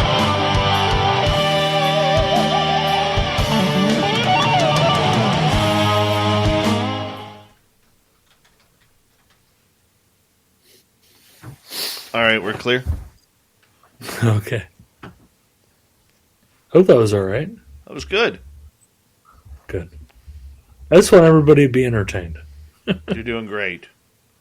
So are you, Dave. It's the hair. Oh, dude. You're just way too kind. I'll lend you some if you want. Please, I got a bald spot on my head. I got some. All right, I need it. Yes. Let me go over the whole Vegas thing once again. April 22nd and 24th, we are having a get-together with our listeners in Las Vegas, Nevada. Make sure you put that in your phone, Olav. And night number 1, we are going to get together and we're going to party at the Stratosphere. Night number 2 is going to change a little bit because it looks like we are going to be doing a live show with Lynn Wallington from the Golden Nugget. 22nd to 24th, you said? Yes. We're going to bring in some friends, and we're going to do a live show and panel with Lynn and all of you. Then after that, we'll go party on the old strip. Night number 3, for those of you who do not fly home on the Sunday but are staying till the Monday, we are going to get together at Treasure Island at a big barbecue shack there, pig out, and then go have some fun. We got a schedule lined up for you all, and we're going to hang on out. It's a weekend of woo. If the only thing that we are charging for this thing, and I'm going to give out, I am going to give out swag bags to the first 50 people who 100% are going and confirmed. We're at about 20 right now, by the way. Okay, I just need your size, and once we get that done, I'm going to give you a swag bag. But the only thing that we are charging for in Vegas is we are going to be charging for the live show. That's it. It's like $25. That's it. Can you text me what hotel you guys are staying at? I haven't even picked my hotel yet. Can you text me when you do? Probably Golden Nugget.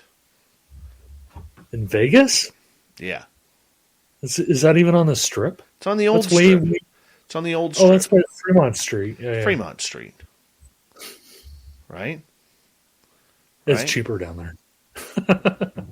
Of course it has to be on a weekend, Eugene. The Cosmopolitan is where I would have it. Yeah, I can't really afford that. I love the Cosmopolitan, though. So, yeah. Yeah, they have vending machines with art. It's really super cool. So we are going to have a great weekend. All of you are invited to come. If you can't make it, that's okay. Radiohead, how are you? April 22nd to 24th. And I don't know. Should I go, Dave? You should come.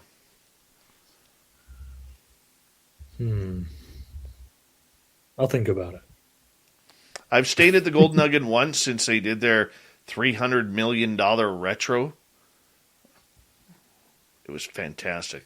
And the pool, if you've never seen the pool, it has a water slide that when you slide down it, you actually go through a shark tank. Oh, wow. It's pretty incredible.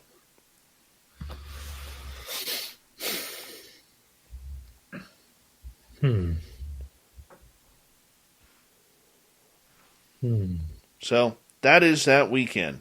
We're going to have a blast. Yeah, let me find out what's going on. Yeah.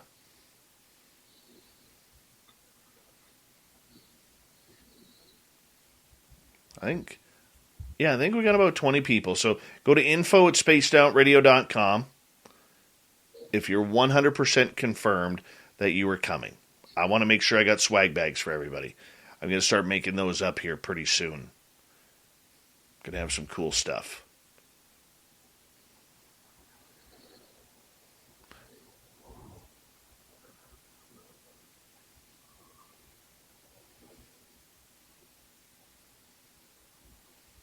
We'd love to see you there, Josh. I think gorgeous Gloria and her mother are coming. Oli Tabuger, how are you, bud?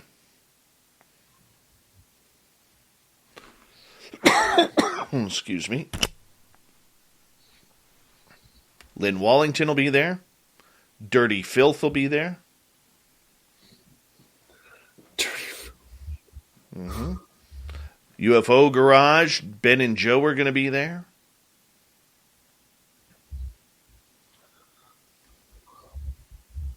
Lots. All right, everyone. Here we go. Thank you to Nicola, Surf Jer, Abe, and Thomas for the super chats. Here we go.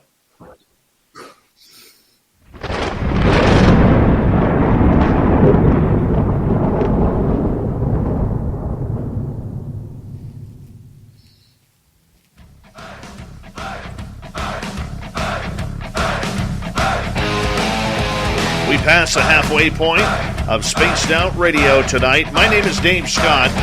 Appreciate you all tuning us on in.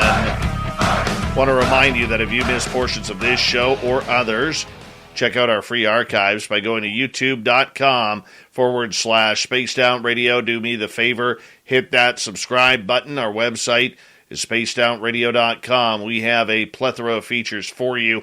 Rock out to Bumblefoot, read Shirky Poo's Newswire, check out our swag as well. Follow us on Twitter at Spaced Out Radio, Instagram at Spaced Out Radio Show, and now on TikTok at Spaced Out Radio. We continue on tonight. Paranoia Magazine's Olav Phillips is here. The UFO Pandora's Box. What secrets do they not want coming on out? They being the U.S. government, as they try to control the narrative of what we see going on in the UFO world. Got a jam-packed final half hour with Olav Phillips here. Olav, welcome back. Thank you. Thank you for having me on. What about aliens like Skinny Bob? Real? Fake? Are there aliens walking amongst areas of bases like Area 51 or Wright-Patterson? Well, once again, I think that comes down to your own belief system. If we're doing deals with them, then they would be there, right? If we actually are signing up and doing exchanges with them and whatever, then they would be present at bases. I don't know if they are or not. It's hard to say because in a lot of these cases, a lot of the best UFO cases, they're accidental. There's one that actually happened not far from my house back in the 50s. It was one of the ones that Jalen Hynek said was unexplainable. And these boys, they were trying to go, kind of hang out and drink a few beers underage at this pump site, not far away. And a UFO landed in the middle of a field and an alien robot chased them for like a couple of miles. And, that means that, the alien robot is here, but it doesn't seem like they have a deal with the U.S. government. It seems like they're like, oh, there's 3 people out in the middle of nowhere. It was very rural at the time. Let's land and mess with them. But yeah, if it depends, right? If we're doing these deals like we say we are, that goes back to the Eisenhower question. Yeah, I would imagine they would be here. Do you think... Valiant Thor... We know Valiant Thor was here because he actually signed into the Pentagon. Well, that was a loud beep. Okay. Yeah, so I got a text. Valiant Thor was actually on my list for this because that's another one of those subjects that we have to broach regarding the UFO Pandora's Box. And Commander Dawn with 2 N's because it's space age. I think Valiant Thor was a German, or at least an ancestor of the Germans. I I don't think Valiant Thor was an alien. That's one of the really nasty things about the contactee time back in the 40s and the 50s. A lot of these guys were implicated in fascist groups like Adamski and some of the others. They were actually associated with known fascists and Nazis.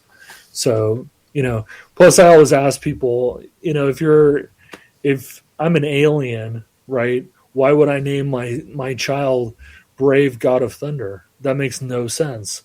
I would name him something in my indigenous language, but to call him Valiant Thor or, Commander Dawn, I mean, it's Dawn with two N's because it's the 50s and it's, they put wings on all the cars and in a space age. I find it a little dubious, but Valiant Thor did exist. And Strange? Dr. Frank Stranges? Yeah, Stranges did take him to the Pentagon. It's actually, he signed in and it's known that he actually did enter the Pentagon building. So, we can argue about where he came from, but he definitely went there. Okay. What about Luis Elizondo? He's a spook. I wouldn't trust him. I wouldn't trust anybody that's in that whole operation. It's like a spook factory. That's why I have a lot of heartburn that they're the ones leading the UAP movement, because To the Stars Academy, I mean, it's like a who's who. It's like a who's who of guys that work for the CIA. I mean, they all work for this. It's in their bios right on the website. I would not trust them. I think there's a larger agenda that they're pushing. That's part of the reason that I don't think the Tic Tac is alien, because they said it was. So why do you think that this is a team that people studying ufology shouldn't trust? Because they come from the CIA. I mean, it's that simple. You have guys that Hal Puthoff, he ran SRI, Stanford Research Institute. SRI was one of the primary labs for MK Ultra. You want to trust that guy? I mean, Hal Puthoff was there when they were running mind control experiments of dubious ethics and morality. I don't know that I would trust a bunch of guys that work for the CIA. I'm not saying that CIA field officers and stuff are dishonest people, but the fact that there's a concentration. I mean, John Alexander was on it for a while. These guys that they've collected, they're all from spooky places. And it's like, if you're going to bring together a team and they all have, intelligence backgrounds like the CIA, right? You have to ask yourself what's going on. I mean, if one of them or two of them, sure. I mean, I worked in a place once where they hired the sales guy, and he worked for what was it? Was it USAID? It's a corporation that aids third world countries, but it's a well-known, CIA front. And so he worked there, but it doesn't automatically mean he was a CIA field officer. But these guys, if you go look at the bios, it's very clear. And Tom DeLonge, if you go look at the investor prospectus, I mean, it's pretty much just an operation to line his pockets. He's charging them a fee for putting his name on it. It's his project, and he's charging the corporation for licensing fees for the use of his likeness. He's effectively charging himself. It's absurd. Okay. And I'm sad that Lavinda was involved with them. I like Lavinda. Well, there's a lot of keynote scientists that left that group, but I'll be honest. Elizondo was a defense contractor. I mean, he's the very crux of the problem with the special access programs. Go ahead. Sorry, I interrupted. No. That's fine and dandy. We have differing opinions on Elizondo, which is okay. Sure. All right. I agree with you that once a spook, always a spook. Once you, in my opinion, and this is just mine, once you start dropping words like patriot, that's when you know that they're deep in. But Dave, Do you have a Canadian maple leaf tattooed on your body? Yes. Of course you do. You're Canadian. Go ahead. Of course I do. You know, Are you a patriot? I'll bite my tongue on that one right now. You Fair know, enough. but the idea that I'm getting There with are other words. There are other words that they throw around, and it makes it very obvious. I get where you were going. okay, but the point that I'm getting at with Elizondo is, from what I've heard from my sources, he has been very, very loved by 50% for bringing the attention to this subject. He is also hated by 50%, and we've seen them try to do to Elizondo what we have seen them do, if you believe the Bob Lazar story, which is erase his identity. We've seen that. It's happened. Sure. The erasing of his emails. But you have to ask yourself, are they really? See, that's the fundamental problem with the whole disclosure thing. And when there is any disclosure, can you trust the source? Now, Elizondo may very well have his emails deleted, and he may be going, my God, what are you people doing to me? Right? But who's doing it, and what is truly their motivation? I saw this thing on YouTube once, right, where they would take somebody having a normal conversation, and then they would just bleep it randomly. And so they're having a perfectly reasonable, normal conversation, but you're hearing this bleep, bleep, bleep, bleep, bleep, and it comes across as like they're cussing like sailors. Just because Elizondo's emails are deleted doesn't mean that he did anything nefarious. It means that he's being set up. But set up by who, for what reason? And is he aware of it? Oh, he's aware. No. Aware of the bigger plan. So back in the 70s, the CIA created a company in Switzerland. And that company built cryptologic devices, basically like secure telephones and telexes and firewalls and all that kind of stuff. And they sold them on the open market. And they targeted all these police forces like the gendarmerie, the gendarmes, the Guardia Civil, Interpol. They sold them all this hardware, right? And then for a long time, until they realized that this Swiss company was actually a CIA company, the CIA was calling into Interpol and adding people to the Interpol database. So one day they decide, well, we're running an operation. We need John L. Smith to be a worldwide terrorist. So they would dial into their system and hack it and go insert a record that John L. Smith is a terrorist. Then once the program was over, they go back and delete it. How do you know why the information is being deleted? What information is being deleted? And is Elizondo complicit in its deletion?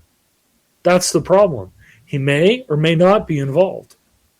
But you see, they made the whole thing muddy because they set up a situation where the entire lot of them, minus Tom DeLonge, who's in a mediocre band, the rest of them are all spooks. So if I'm looking at a Rolodex of spooks, I'm going to think, what? These guys are spooky. And so what they're doing is probably has an ulterior motive other than to fleece money from people, which I do think that there is some fleecing of money.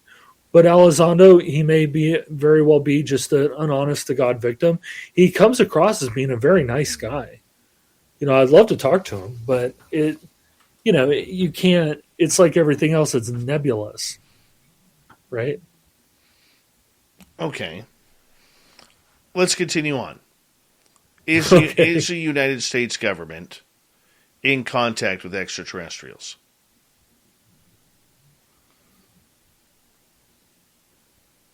I don't know. I don't know that there's enough proof one way or the other. I think it's definitely a possibility. But again, going to the dark side of disclosure, if they are, what are they talking about? And how did the extraterrestrial choose to talk to us versus the Russians versus the Chinese, or the Europeans for that matter. That again plays into your Pandora's box, because all these questions you ask me, I may or may not agree with you. But what I would suggest to you is that if you think there's even a remote possibility that any of these things are true, it represents a massive problem to actually being upfront and saying, okay. I mean, think about it, right? That they come out one day and they say, well, UFOs are real. And yeah, Eisenhower met with aliens. Think about the implications of that. Mm-hmm. It's heavy. Super heavy. Super, super heavy. And I'm not talking about the day after Roswell crap where they say that they invented transistors and fiber optics and stuff. I mean, this is, if Eisenhower, if there's any possibility that Eisenhower met with aliens, they had a mass landing, the implications of that are severe. But again, that's why they would cover it up. See, what they're doing to Elizondo, just like what they did to Lazar, just like what they did to Benowitz, just like what they did to a whole bunch of people, the Cash Lindstrom incident, they try to tell them that the radiation sickness that they were suffering and the burns on their bodies, it just happened because the sun was out and they should have used, sunscreen. In these moments, these things that they do muddy the water. So you can't get a straight answer. It's impossible. It just is impossible to get a straight answer. What does your gut tell you? My gut tells me that there are aliens here. I think that 10% of the sightings we have are alien. I don't think they're talking to the U.S. government. Well, maybe they are, but nothing. I think they're talking to everybody, if they're talking to anybody. Yeah. Yeah, I think they don't want to get involved with our politics. I think we can't stop them. Go ahead. I think we can't stop them. I think we lack the technology to make them do anything. I think they do whatever they want. My big thing is this, and my most convincing feature that I've thought about regarding this, and this is just my opinion, is why now? There is no need for the U.S. government to be talking UFOs over the last 4 years the way they have. Oh, yes, there is. No, there isn't. Yes, there is. We'll just yes, there is. You tell me your answer. Don't look at the UFOs. Look at what else is going on. The talking about UAPs, changing it from UFO to UAP, Tom DeLonge, the secret space program, the To the Stars Academy, Luis Elizondo, the whole rest of them, it's distraction. There's a guy, he has a dinner theater near my house, and it's a magic dinner theater.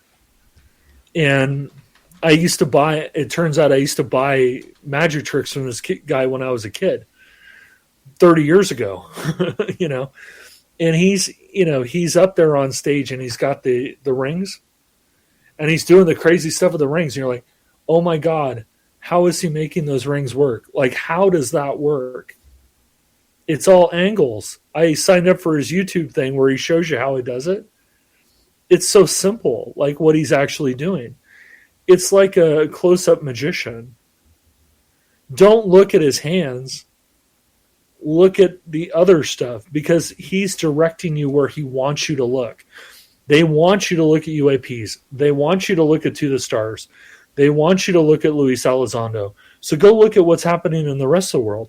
Did you know that in the Ukraine, twice a day, we fly EC-135 surveillance planes through the entire Black Sea, over Crimea into the Ukraine, back along the border with Belarus, back to England or to Greece? We do that twice a day because the Russians are massing troops in the eastern part of the Ukraine because they want to attack it, because they need something to do, right? Don't look at the UAPs, look at around it, because the UAPs are a distraction. Maybe the Tic Tac is alien, maybe not, but I'm telling you 100% that the whole UAP thing, the press conference, the report, which was that report was meaningless. There was more meat in the Roswell case closed report. It was a total sham. But what were they doing while that was happening? Good point. Dozens of my idea behind the why now. My idea behind the why now is this: number one, false flag event, or number two, we have had contact and the ETs have said when we're going to be here. I think it's probably number one. I mean, you take the Ukraine, right? The Ukrainian intelligence, American intelligence, and British intelligence have all reported that the Russians have inserted people into the contested region of the eastern Ukraine to stage a false flag to justify Putin invading the eastern Ukraine. And that's really bad because natural gas flows through the Ukraine into the terminals of Western Europe. No Ukraine, no natural gas. Putin can choke them. But, it's, it could be a false flag. It could be a lot of things. But you're on the right track. That what it's not is UFOs. The UFOs are a distraction for something else. There's something else going on. I mean, the amount of aircraft activity is insane. Every day there's at least a dozen KC-135 tankers running out over the ocean. I mean, there's tons and tons and tons of P-8s and anti-submarine warfare aircraft flying along the coast constantly, all the way up into Canada. I mean, it's not just us. The Canadians are flying transports all over Canada, much more than normal. It's something's going on, but I think that the UAP thing is a distraction. And, good disinformation has the golden thread that somewhere in this whole thing, there's truth. There's a thread of truth that goes through the center of it. And the thread of truth, I suspect, is that UFOs are real. But everything else that's wrapped around the thread is bullshit. I'm sorry, BS. Almost made it. Oh. But almost. But, I think you're on the right track by saying that it could be a false flag. I think that what we need to do collectively is say, okay, well, the UAP thing is the UAP thing. Let's go look and see what else is going on. There's an increase in the amount of triangular aircraft being seen, for example, right? There's more UFOs being seen now than ever before, right? They're doing something. I mean, the amount of weird activity, Janet flights no longer going to Area 51, but they're flying out to Mojave. They're testing something down in Mojave. I mean, Janet flights going from EG&G out to Mojave in California. They're testing predators down there right now. There's all kinds of stuff going on, but we need to look behind the veil. We need to see what's really what they don't want us to see. And I think the UAPs are a distraction. 90 seconds left with you tonight, my friend. Okay. It's been a fast show, an awesome show. And this is why I love it when you're on. You always make me think, dude. You always make me think. Olav, I just hope the listeners enjoyed it. Oh, of course they do. Of course they do. Even though you just cost me, an edit there on the show. Sorry about that. That's okay. I'm teasing. 2022, where can people find your information, your books, and everything? We got 1 minute. You can find us on Amazon. Just put in Paranoia Magazine or put in my name. I'm on Facebook sometimes. You can add me there.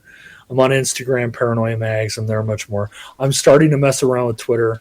You can find me at paranoiamagazine.com, which I update randomly.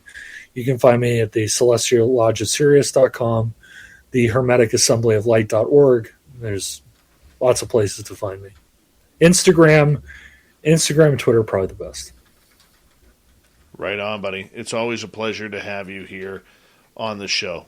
Always a pleasure. And I know we will do it again and a few times this year as well. And your information is always one that makes me think in the opposite direction. I love you for it. I really do. Well, I enjoy talking to you. And it's an honor to have me on. Thank you. I appreciate it. Absolutely. It's very much an honor. Coming up next on Spaced Out Radio, we're going to head into the swamp. Swamp Dweller has an alien story to tell us. The fedora-wearing John Hudson has the unbiased UFO report. Of course, in the back half, we have Shirky Poo's news. We have the thought of the Dave, a jam-packed hour 3 of Spaced Out Radio coming up next on the mighty SOR. Stay tuned.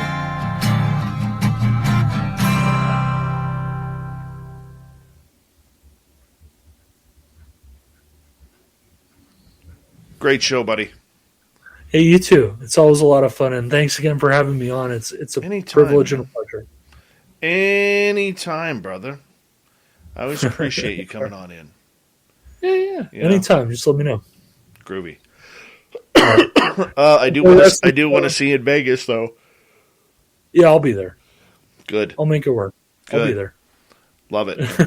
I look forward All right, to it. I'll talk to you later. We'll put you on stage that night with us on Saturday. Okay.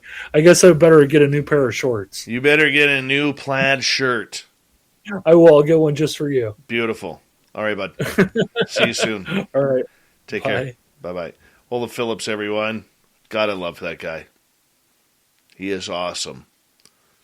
Whether you agree or disagree with his opinion, the one thing that I love about him is he allows for proper conversation and discussion on it. That's what we need more of.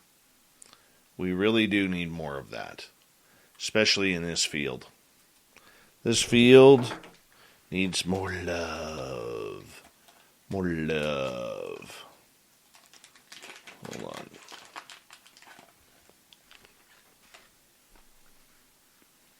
That's what we need. That's how we do it. That's how we do it. What do you guys think? Fill me in. Let me know.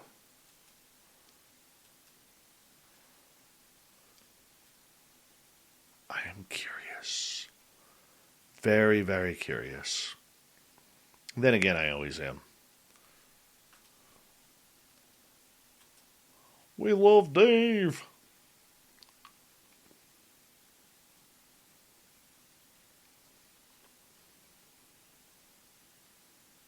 Oh, goodness. I better get Shirky Poo's news up here. Hold on.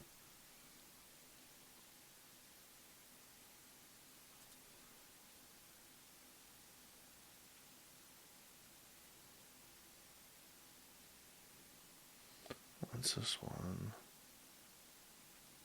Nope.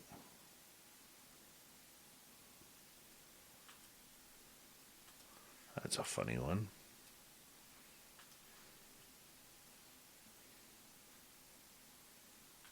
Oh, that's an interesting one. Shirky Poo. Great news.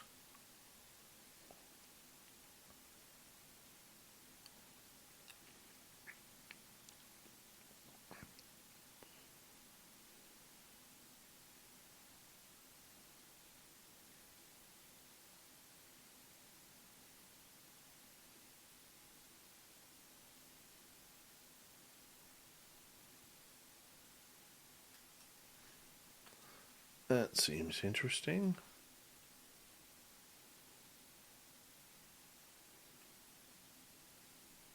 That one seems good.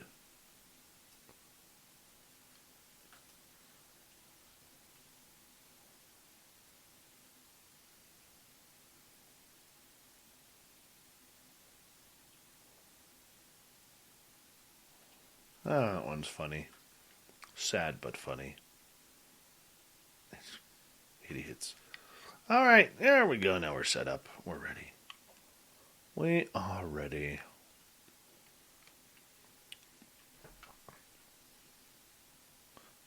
Aussie Rob, how's them ham hocks? In a second, I should be getting a picture of his ham hocks on my Skype.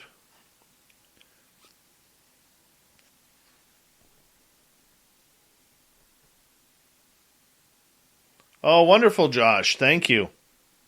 Thank you. Love Preston and Sev. I actually get to meet Sev Talk at MUFON Symposium in July. I'm very much looking forward to meeting her. Magnus for Magnuson. Nice to see you. Once again, I will be at UFOCon 2022 in San Francisco next month. I'll let you guys choose. I have two topics I may speak on. One is why now? Or number two, why experiencers have been pushed to the side. Whatever one you guys want, that's what I'll speak on. And numero two, Vegas. Who's coming? Who's coming to Vegas?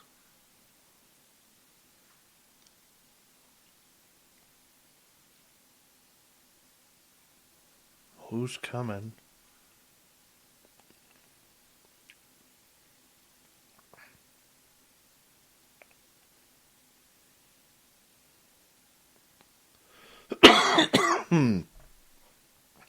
Let's see. So far we have 3 votes for why now, 1 vote for experiencers.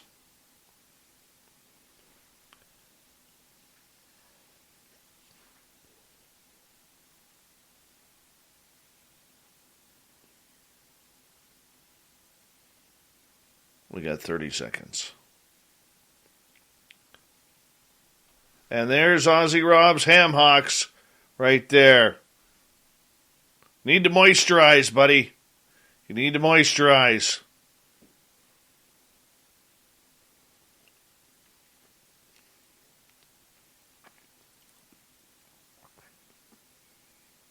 Hi, Mike Roberts. How you doing?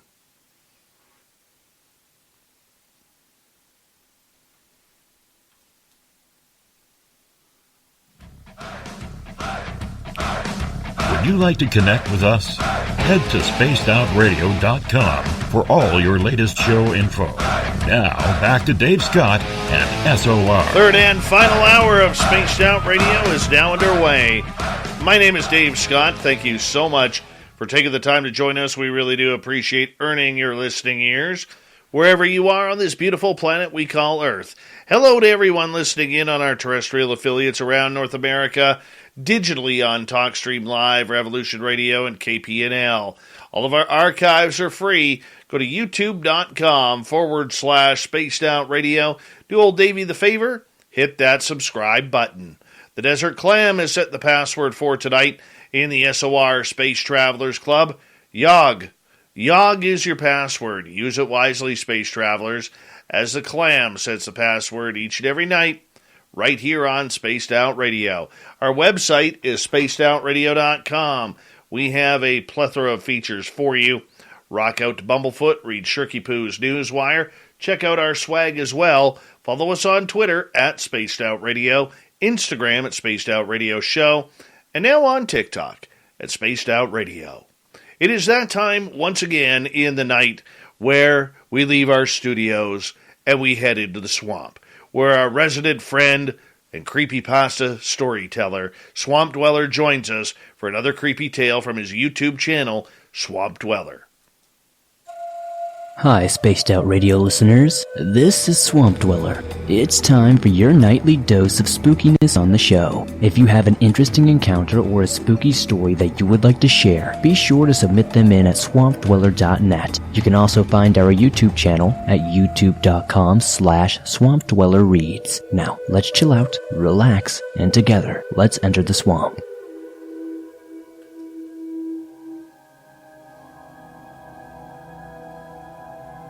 Hey Swamp Dweller, I'm a huge fan of your channel, and I wanted to share my story of when I was abducted at the young age of 7. I would be grateful if you could share it with your listeners to spread awareness, and of course, to give people the creeps. To introduce myself, I'm now a 32-year-old woman who resides in a town called Port Talbot in South Wales, United Kingdom. I want to share a personal story today of when I was abducted.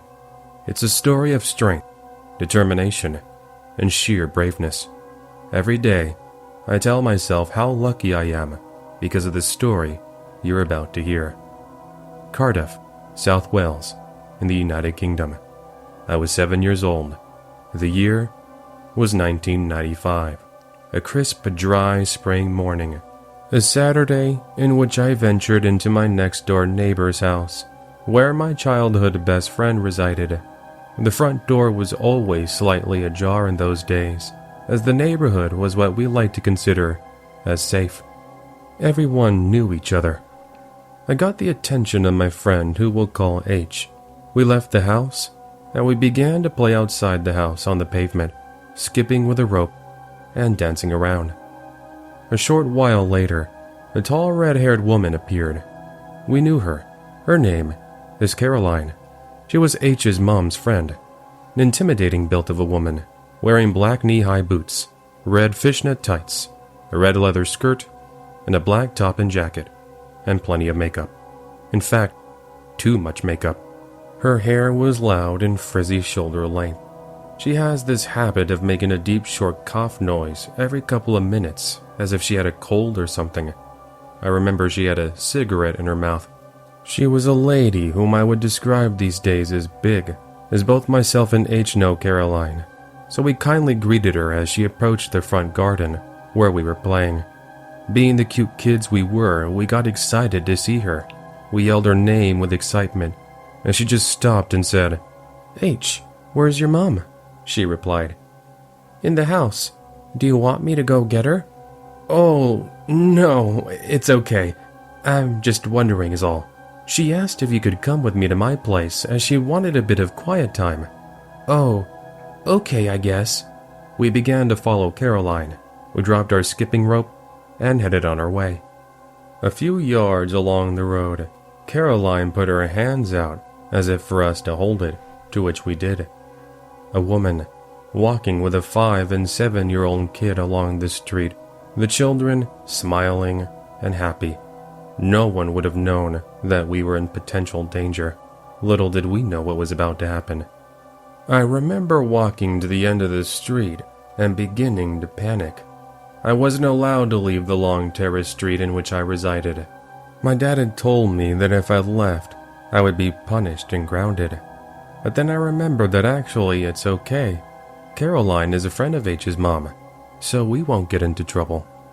Caroline lit a cigarette as we continued to walk. I remember walking for what felt like an eternity. Myself and H were just skipping while in the hands of Caroline, none the wiser and carefree. I remember seeing a small park where I asked Caroline, "Are we allowed to play in the park?" "No," she shouted. "Oh, okay then," I mumbled.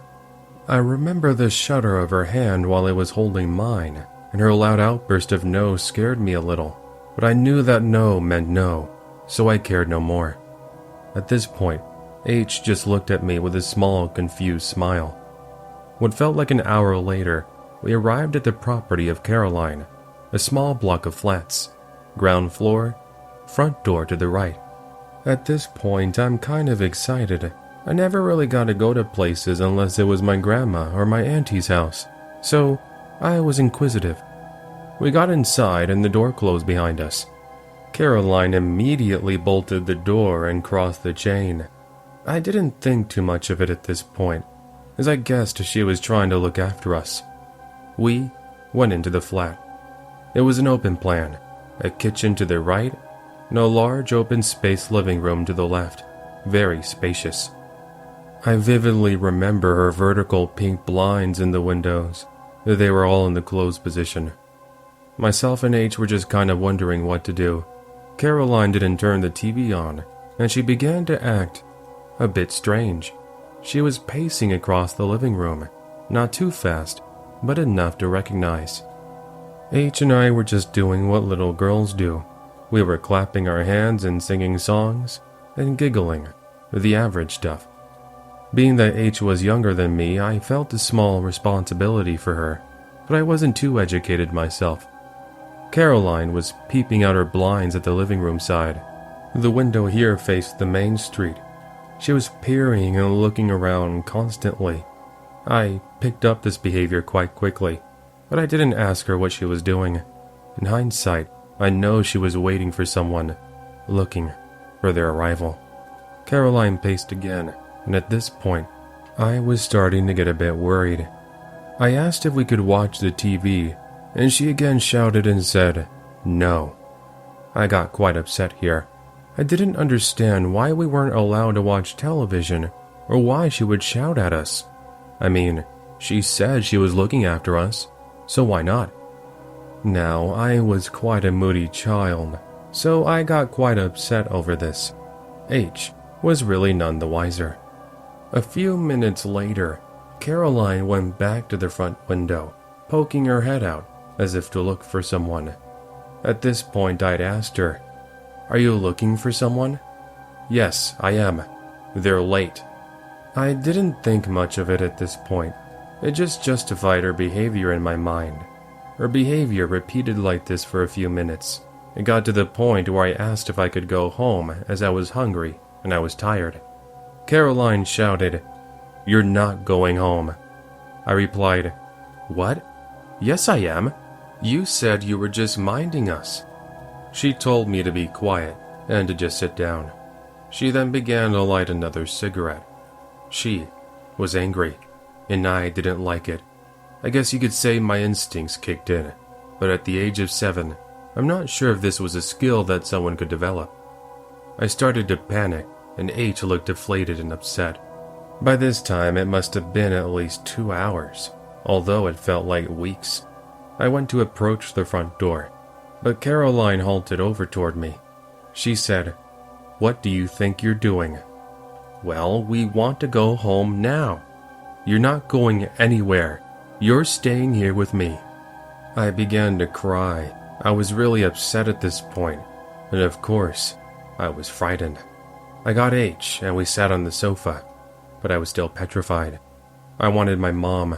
I didn't know what to do. Caroline was still looking through the window as if to expect someone to appear. I was too upset to do anything. So with all my might, I stood up, barged over to her kitchen, and pulled open a drawer. Caroline was still looking through the window. I grabbed a knife. It was a simple butter knife. I was trembling with fear at this point. I grabbed H and approached the front door, and Caroline made her way over. "What are you doing?" she yelled. "We're leaving. You let us go now." She replied, "Don't be so ridiculous," and she tried to snatch the knife. I told her, "If you don't let us go, I will attack you." She laughed. With that, I charged towards her, and she screamed. H was sobbing and screaming, and I yelled too. "Let us go! Somebody help!" We were hoping that we would be heard.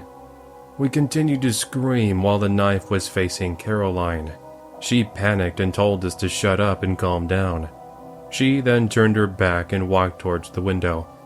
With that, I managed to stand on the tips of my toes and unlock the bolt, and grabbed H. We legged it as fast as we could. I didn't know the way home. I just guessed. It was the fastest I'd ever run in my life, even to this day. I was sobbing, tears running down my eyes, face burning, hands trembling with fear, and poor H was being strung along by my hand. I dashed the knife somewhere while running, and I remember we saw the park, and I knew we were heading in the right direction. We continued to run as fast as we could, and we eventually found our street. By this point, we were out of breath. I made sure H got into her house, and I told her to lock the door. I then entered my home. My mom was still asleep. I didn't care.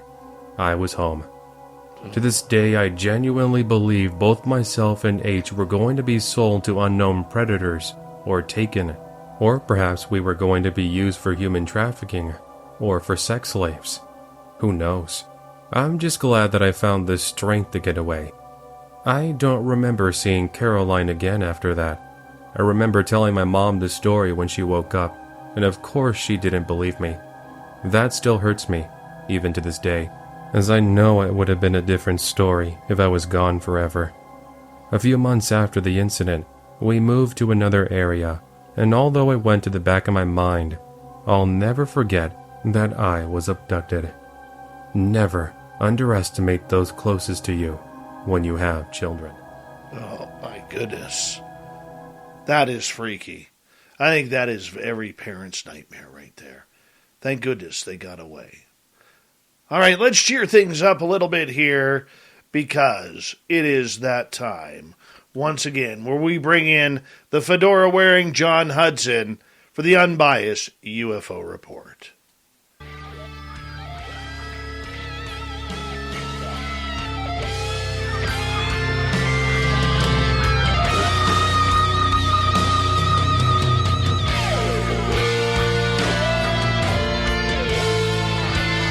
Yeah, John Hudson with the unbiased UFO Report, and Space Out Radio's After Hours comes on in, give us all the latest news on what is happening with UFOs in the world.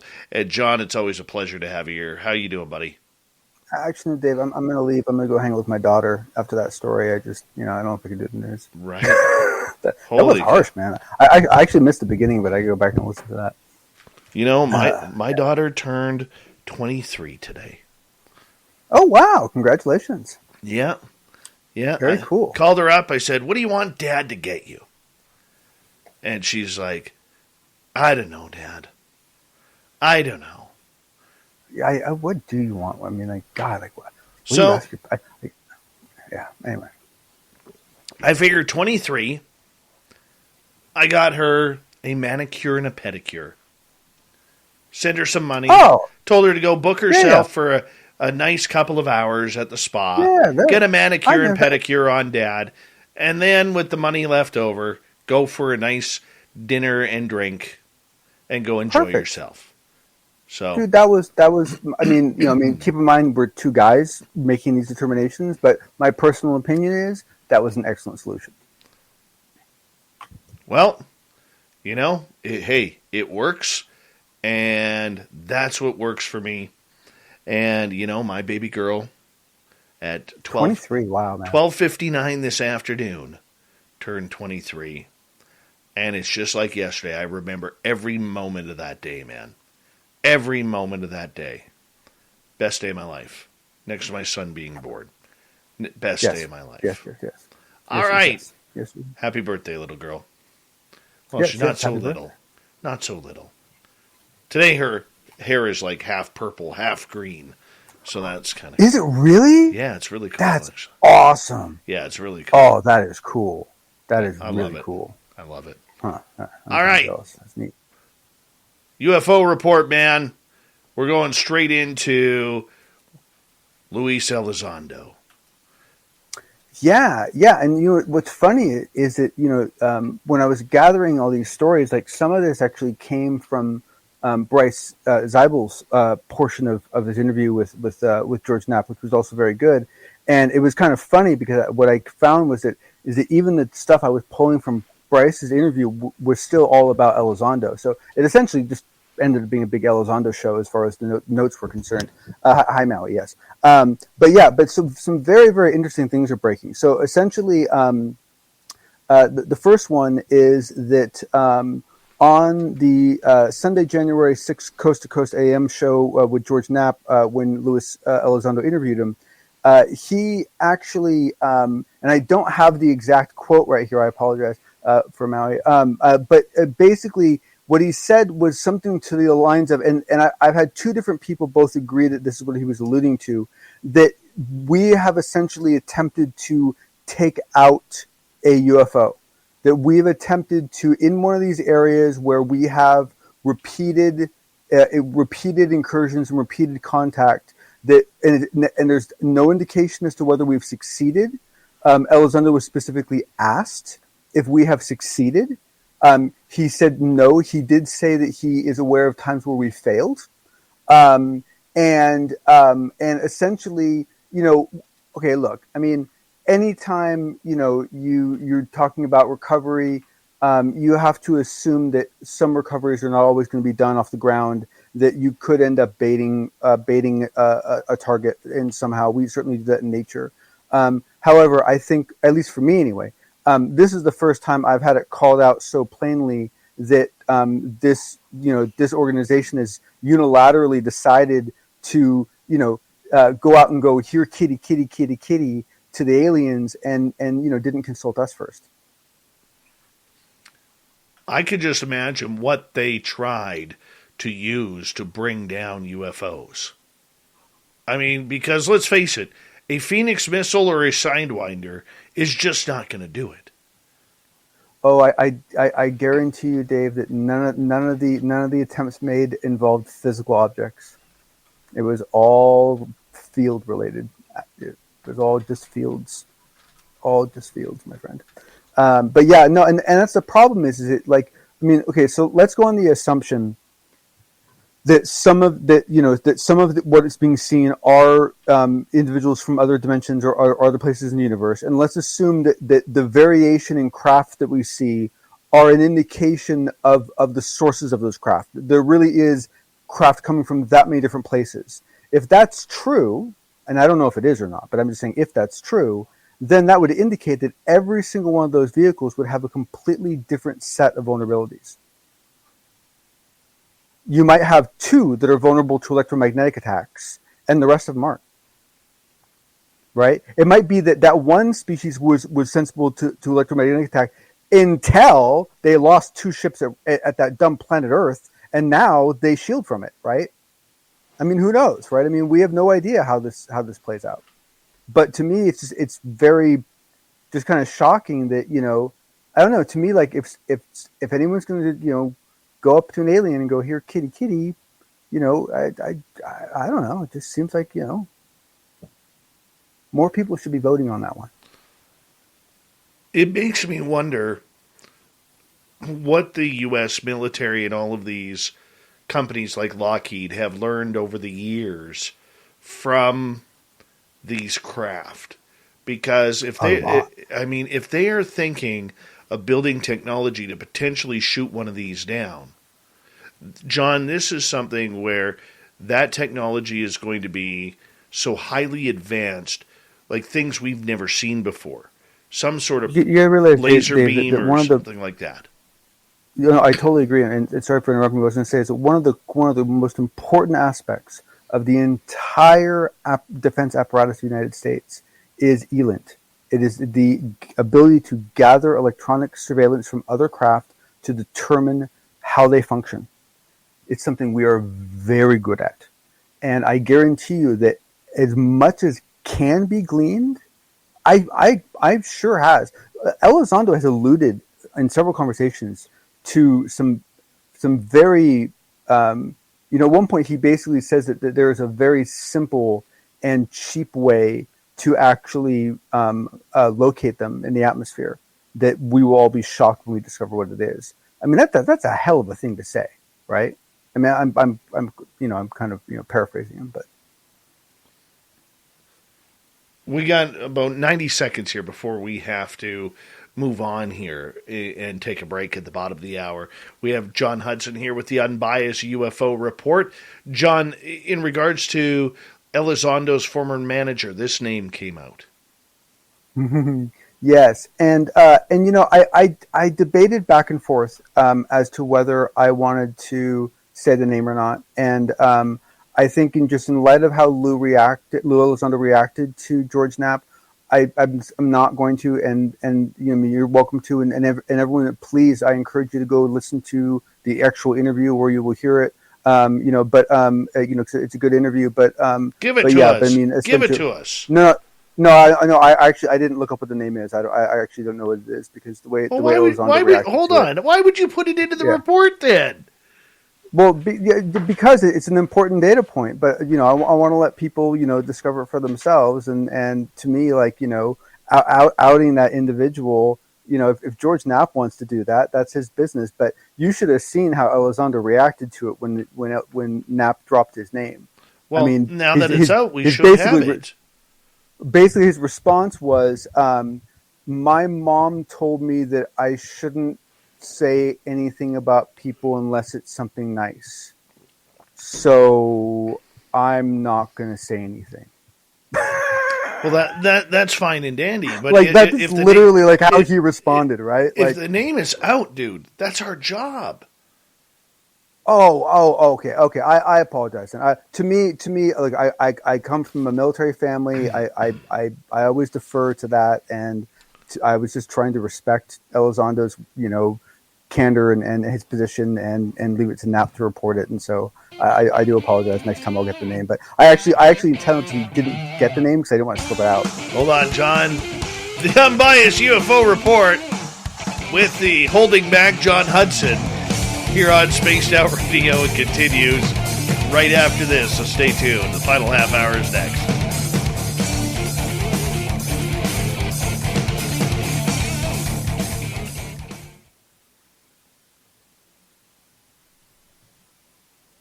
We're clear.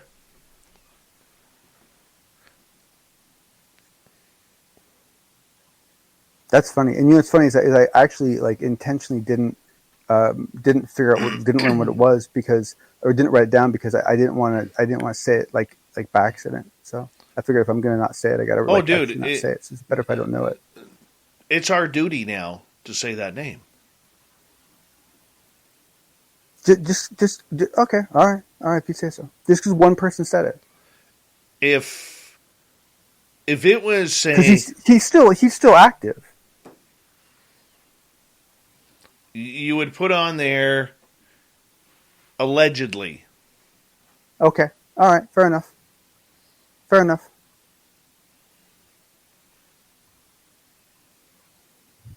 Hi, Amy Vegas. Go ahead, John. No, I was going to say that the other interesting thing that I wasn't planning on going into, but I'll just touch briefly here is that there's a lot of setup that Knapp does for this section, and if you were to really try to string the whole conversation together, and if you were to believe that those two are friends and they might casually orchestrate the flow of a conversation, Knapp essentially makes a bunch of very speculative statements about that this is also the person that has been directing much of the negative actions toward Elizondo, and basically lays some very strongly worded but still inferred language that seemed to indicate that this individual is the problem.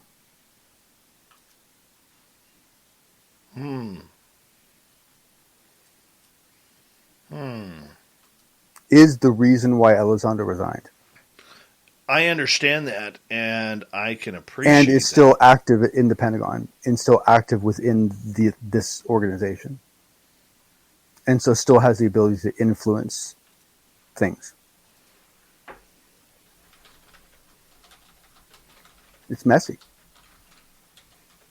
But you're right, news is news.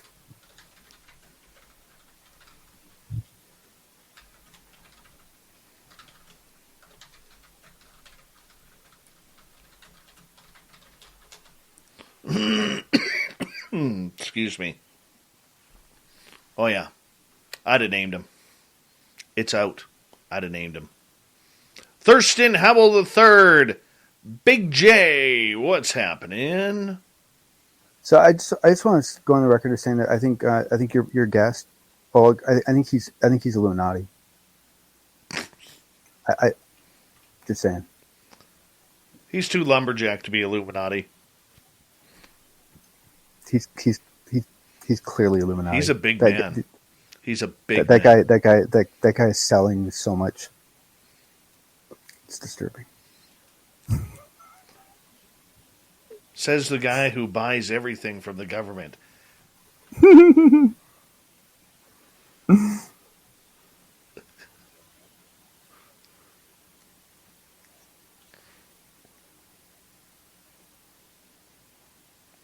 We've got about 2 minutes here, buddy. Oh, good deal. I had a great dinner tonight, and I'm still hungry. Huh. Oh, you know what? Excaliportful was kind enough to pull it up into the chat. the gentleman's name is Gary Reed. So Thank you, Excalibur. Very close to Harry Reid. Yes. Very nice. Thank you. I figured now that we know who he is, we should all get together and send him like one of those like nice fruit baskets. No, 1 minute.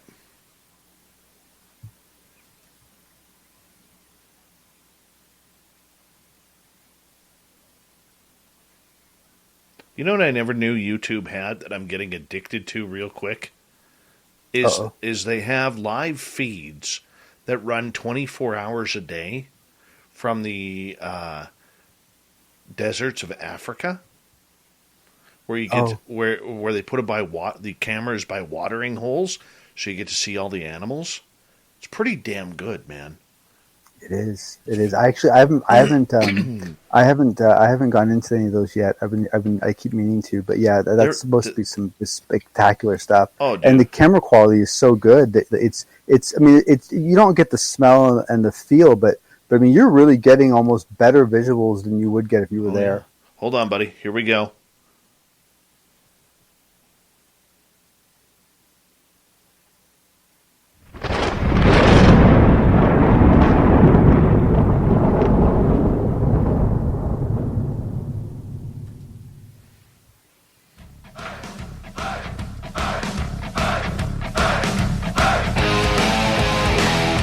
Rounded third. We're heading for home tonight on Spaced Out Radio. My name is Dave Scott. Thank you so much for taking the time to join us. Really do appreciate earning your listening ears. Want to remind you that if you've missed most of this show or others, check out our free archives by going to youtube.com/Spaced Out Radio. Do me the favor, hit that subscribe button. Our website is spacedoutradio.com. We have a plethora of features for you. Rock out to Bumblefoot, read Shirky Poo's Newswire. Check out our swag as well. Follow us on Twitter at Spaced Out Radio, Instagram at Spaced Out Radio Show, and now on TikTok at Spaced Out Radio. For the final time tonight, we have our big man here, John Hudson, and the Unbiased UFO Report. And during the break, we got the name of the spy. Yes, of Luis Elizondo's boss, a gentleman named Gary Reed, who allegedly still works at the Pentagon, who allegedly was potentially Lou Elizondo's boss.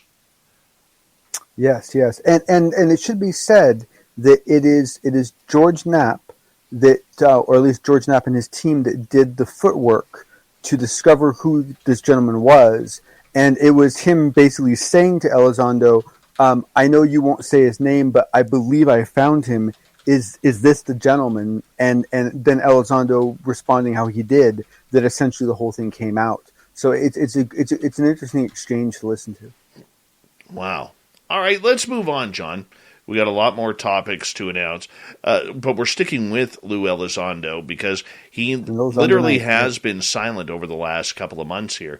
He has a new documentary that he's working on. What's this all about? Yeah, so this came out. This one really caught me off guard. I mean, I look, I take that back.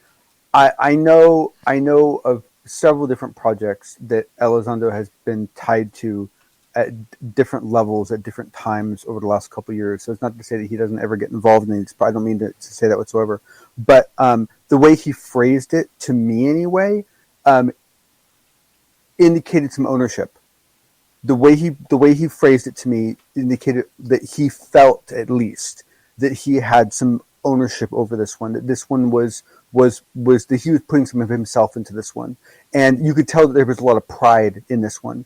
And he was very kind of almost boastful about this one, indicating that he believed that, at least to date, this will be the most complete and the most thorough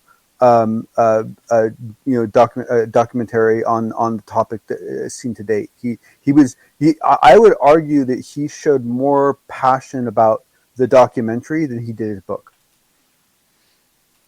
Do you think he feels that he may have some make-up time to do after, what was considered a flop and unidentified?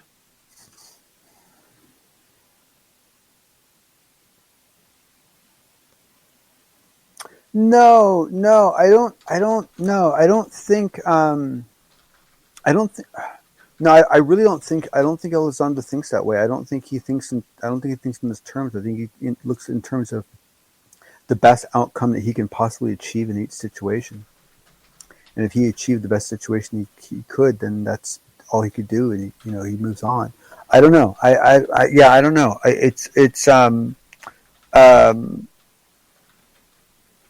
Oh man, yeah, I don't know, but I was very surprised over his passion for this documentary, and unfortunately, he never said when he was coming out, but he seemed to indicate that there was. And the one thing I'm confused about, and what we're going to get into next, is that he is now talking about some specialized information coming out in his book, which I'm a little surprised by, and I expected his publisher to say that. I didn't expect him to say that. And he kind of alludes to that with this documentary as well. And so then it becomes this question of, okay, are we looking at a joint a press package sort of situation where they're doing a documentary that's going to come out along with, the book, or are these completely two separate projects that just both happen to obviously deal with the same topic, and so they're going to have a lot of kind of crosstalk from a Venn diagram point of view? That wasn't clear to me, unfortunately. But the one thing he did say that I thought was interesting to your earlier point of how he's been kind of out of pocket for the last couple of weeks. It's because the silly man is writing the book himself by hand, and it takes time and it's hard. And so that's what he's doing, and that's essentially why he hasn't been around. Is he's working very, very hard on his book right now. So he's actively writing it as we speak, and he definitely alluded to the fact that he understands that it's a dance he has to do, where he is going to, present and ask for this much information, knowing that some percentage is going to be taken out, and therefore that 20% left over that he really cares about is what actually gets left in the book. Like he kind of alluded to the fact that was the kind of process that he was going to be able to finagle, and that surprised me. I mean, it really did. I mean, like I said, I expect the publisher to kind of to sell the book in that fashion, but I didn't expect Elizondo to do it himself, and he really did. He you could tell, like I think there was two interesting things that came out. One is that he is taking the book very personally, and two is that and once again, maybe I'm reading too much into his tone, but the way I read his tone is that he's not sure what it's going to be like in the end either yet. Like he's still not sure what it's going to look like, which is kind of cool. Like I like that he's still he's still unsure of what the final product is going to be while writing it. I think that's a good place to be for a writer. So I came out of the whole thing far more interested in that book than I've ever been to this point. I wonder in his book if he's going to come out as an experiencer. I think that is the biggest note that we could take from this. Because I do believe he's an experiencer. I have no proof on that. But Dave, let me ask you a question, then. Like seriously, do you really think? Like I know it's hard, like from the point of view of experiencers not feeling represented and not having good representation and so forth. But if you can remove your own personal desire to have that kind of representation, do you really think it's I don't know. I don't know if this is a good thing or not. I don't know. Well, I mean, we're going to have to see. I mean, he may come out as one. Look, yeah. Tell-all autobiographies usually give you some information where you're like, "Whoa, I never expected that." There is always something out there. But we've already seen with the Skinwalker book, that when Elizondo's remote viewing escapades came out, that people started throwing mud and started using them to strip away his credibility. And if he read a lot into that, then I don't know. I mean, like, here's the thing: if Elizondo himself personally wants to come out about his experience, and I personally do believe he has had some experiences himself. I agree with you. If he wants to come out and talk, Mr. Elizondo, I support you wholeheartedly, but I don't know if it's actually going to help him. Like, I don't know if it's actually going to help his credibility. My concern is that it's going to hurt him. Yeah, but whose credibility is it going to hurt? The 14 people on UFO Twitter that absolutely despise him? You know, I mean, I worry that it's going to hurt his credibility with normal people. I don't think so. I think there's a better chance of, and let me explain. I think there is a better chance of him gaining more respect from coming out, unbiased, I'm just going from an overall picture here, than it would be if the government came out and said, we got aliens.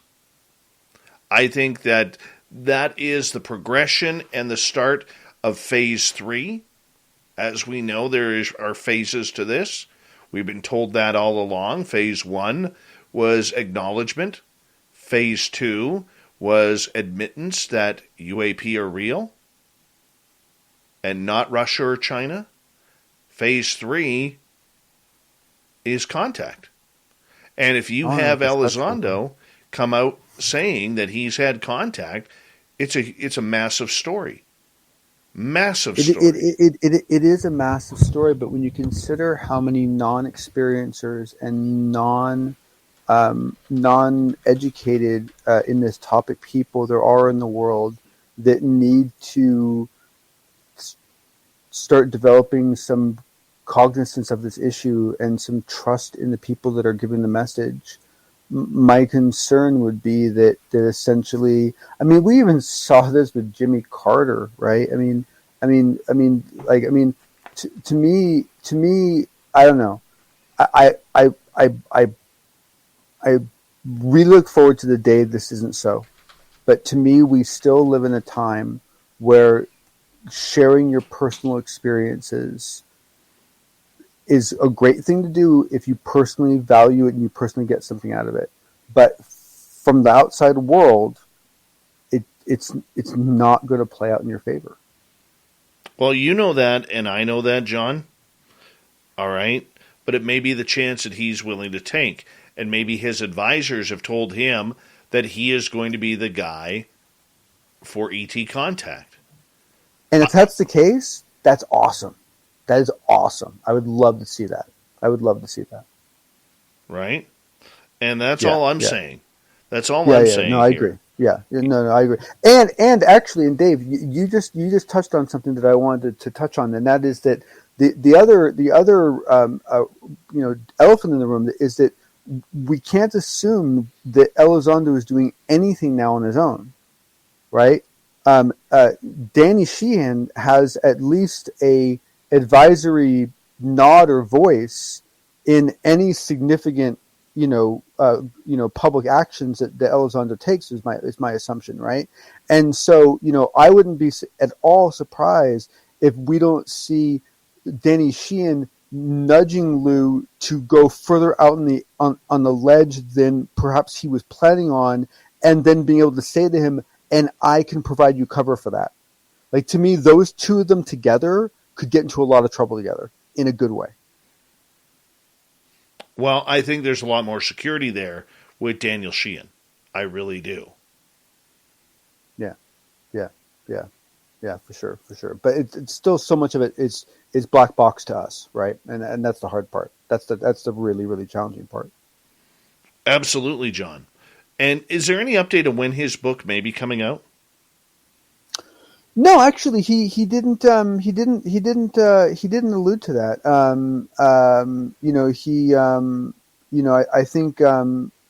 I think he said that he hoped it could be the end of this year. But he's writing it now, and so I think it's honestly, thinking back, I don't think he indicated I was listening for it. I don't think he did. I might be wrong, but I think he did make some kind of generalization about the fact that he hoped to have it ready for Christmas, sort of a thing. Well, that is going to be one book I know we all will have to get. We all will have to get that. Yeah, I think we'll have to turn it to a screenplay and we'll act it out in the theater stage. Ooh, interpretive dance. That'd be awesome. All right, John, it's always a pleasure to have you on here. Thank you all for listening and hanging out. Appreciate it. And we will talk to you in just a couple of nights' time here as we're going to move on over to Shirky Poo's news.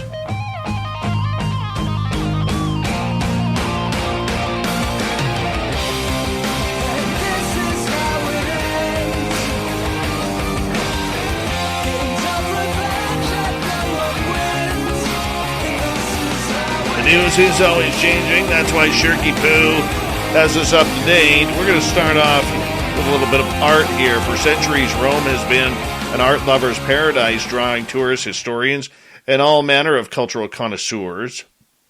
But almost none of them have ever laid eyes on a majestic site just steps away from the central Via Veneto. It is a sprawling 16th century villa filled with masterpieces from antiquity to the Renaissance. The property and its vast holdings are now at the center of an inheritance battle between a Texas-born princess and her stepsons. And on Tuesday, it all goes up for auction. The listing on the court website includes a video with an incongruous musical background that highlights the 6-level monumental property and its breathtaking views of Rome. Starting price, by the way, $534 million, with bidding rises in increments of more than $1 million. Until 20 years ago, Villa Aurora was virtually inaccessible. Chest-high weeds prevented what would be visiting scholars from even getting through the high entrance gate. Now it's an easy walk with a twisting gravel path, lush green gardens, and a place that you or I will never be. It's gorgeous, though. All right. A deer put Michael Jordan to shame after it was filmed leaping to an insane height while crossing a road in India. The jaw-dropping video of the gravity-defying feat boasted over 85,000 views on Twitter, and the gold medal for long and high jump goes to, of course, this deer. Bad humor once again. Gotta love that when it happens. In the exhilarating slow motion, a spotted deer can be seen emerging from the river and jumping effortlessly across a dirt path. During the incredible soaring leap, the ungulate glides through the air at approximately the height of a person, as if suspended by wires in a Hong Kong kung fu flick. Yeah, say that fast 3 times. The clip concludes with Bambi sailing into the bushes on the other side of the path and running off while bystanders kind of stand in awe. All right.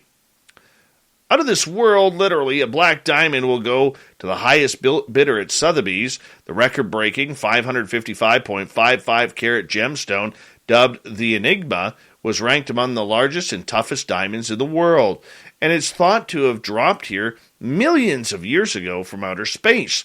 According to expert gemologists, black diamonds, like this one, are also carbonados and are formed out of a meteoric impact to Earth, forged out of the blast or deriving from the asteroid itself. The 1 billion-year-old diamond is expected to fetch at least $6.8 million when it hits the online block, where it'll then be up for bidding from February 3rd to February 9th. And, hey, if you got that much in Bitcoin, you can pay with cryptocurrency. Yeah, how cool is that? Man, that's gorgeous. Have something 1 billion years old. All right, 2 men who tried to smuggle cocaine into Britain in cans disguised as baked beans and condensed coconut milk have been sentenced to a total of 15 years in prison. Yeah, bad boys Daniel Kelly and Steve Gillooly drew the sentences at Snaresbrook Crown Court following their trials. Kelly was arrested January 2020 while imprisoned on another charge. Yeah, he's a slice. Gillooly was arrested 2 months later. Each were charged with evading Britain's prohibition on the importation of a Class A drug into the country in connection with the scheme. Kelly was sentenced to more than 6 years after pleading guilty, while Galuli drew more than 8 years imprisonment after being found guilty as well.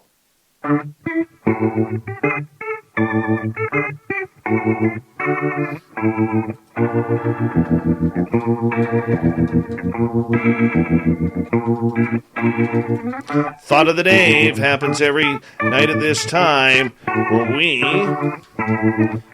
ask a question. You give us the answers, and we're going to get right to it. Let's go here. Today's Thought of the Dave. What is something unique you do that makes you, you? Thin Lizzy likes to be her, and I can speak, or I can make my ears squeak. That's what a lot of people remember me from school when we have reconnected later in life. Terry. I have conversations with my guitars and talk to them like they're old friends, which they really are. They each have their own souls, and they speak to me as well, just in a different language. The language of notes and chords and holy sound. Unless it's a guy trying to speak their language really sucks, then, well, that would be me. Kimberly, I'm a pet stylist and I paint pet portraits. John, the fedora-wearing one, my ability to lie and deceive. See, I'm actually a small purple alien. Shh. Tony, I love Reiki, EMT, and astral travel. Lala, when I'm very happy, I make a little sound almost like a humming, but I don't know I'm doing it. I was told it's a happy tick. Magnus, I'm a poet and a painter. It's two hobbies I'm good at that I enjoy without taking too seriously. Josh, if I told you, Facebook would probably ban me. Mark, I'm one hell of a good shot. Isn't that right? Oh, and I like to torment the hell out of Dave in chat rooms. Thanks, little Marky Spender. Kenneth, I love to garden, read, and take walks while my body allows. Nikki, I've always been an advocate, even when I was a kid. Thomas, I chase Sasquatch. They don't chase me. Bigfoot Rob, I have the innate ability to sum up a person's character or intentions in less than 5 minutes of talking to them. It has never failed me. Jose, making popping noises with my 3 toes on my left foot. Barry, I'm clinically tested medical intuitive. Guillermo, I have dreams about the future. Amber, I prefer peeing outside the moonlight in the free and breezy air. Oh, who doesn't? Who doesn't? And do we have time for one more? Uncle Dale. I engineer. When my desires conflict with reality, I don't adapt to reality like good people. I make things that adapt reality to my desires. Awesome, Uncle Dale. Absolutely awesome. Thank you to everybody in the Thought of the Dave. We really do appreciate it. Thank you to Shirky Poo for the news. John Hudson with the Unbiased UFO Report. Our man Swamp Dweller for another spooky story. And, of course, our guest tonight, Olav Phillips, talking UFOs. We got Mr. Ron Bumblefoot Thal rocking in the background with Little Brother is watching. Bumblefoot is the official music of Spaced Out Radio, rocking us in and out of every single show. Get your horns up for the guitar god himself. Special thanks to everybody listening in at home, at work, in your cars, wherever you may be. Thank you to everyone in our chat rooms tonight. YouTube, Twitch, LGAV, Revolution Radio, Spreaker, Facebook, the Space Travelers Club, and on Twitter at hashtag Spaced Out Radio.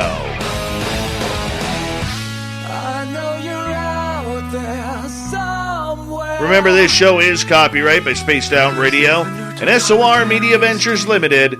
Thank you so much for choosing to share your evening with us. Because together, my friends, we're watching. We own the night. Mr. Bumblefoot, we need a favor. We need you to take us home.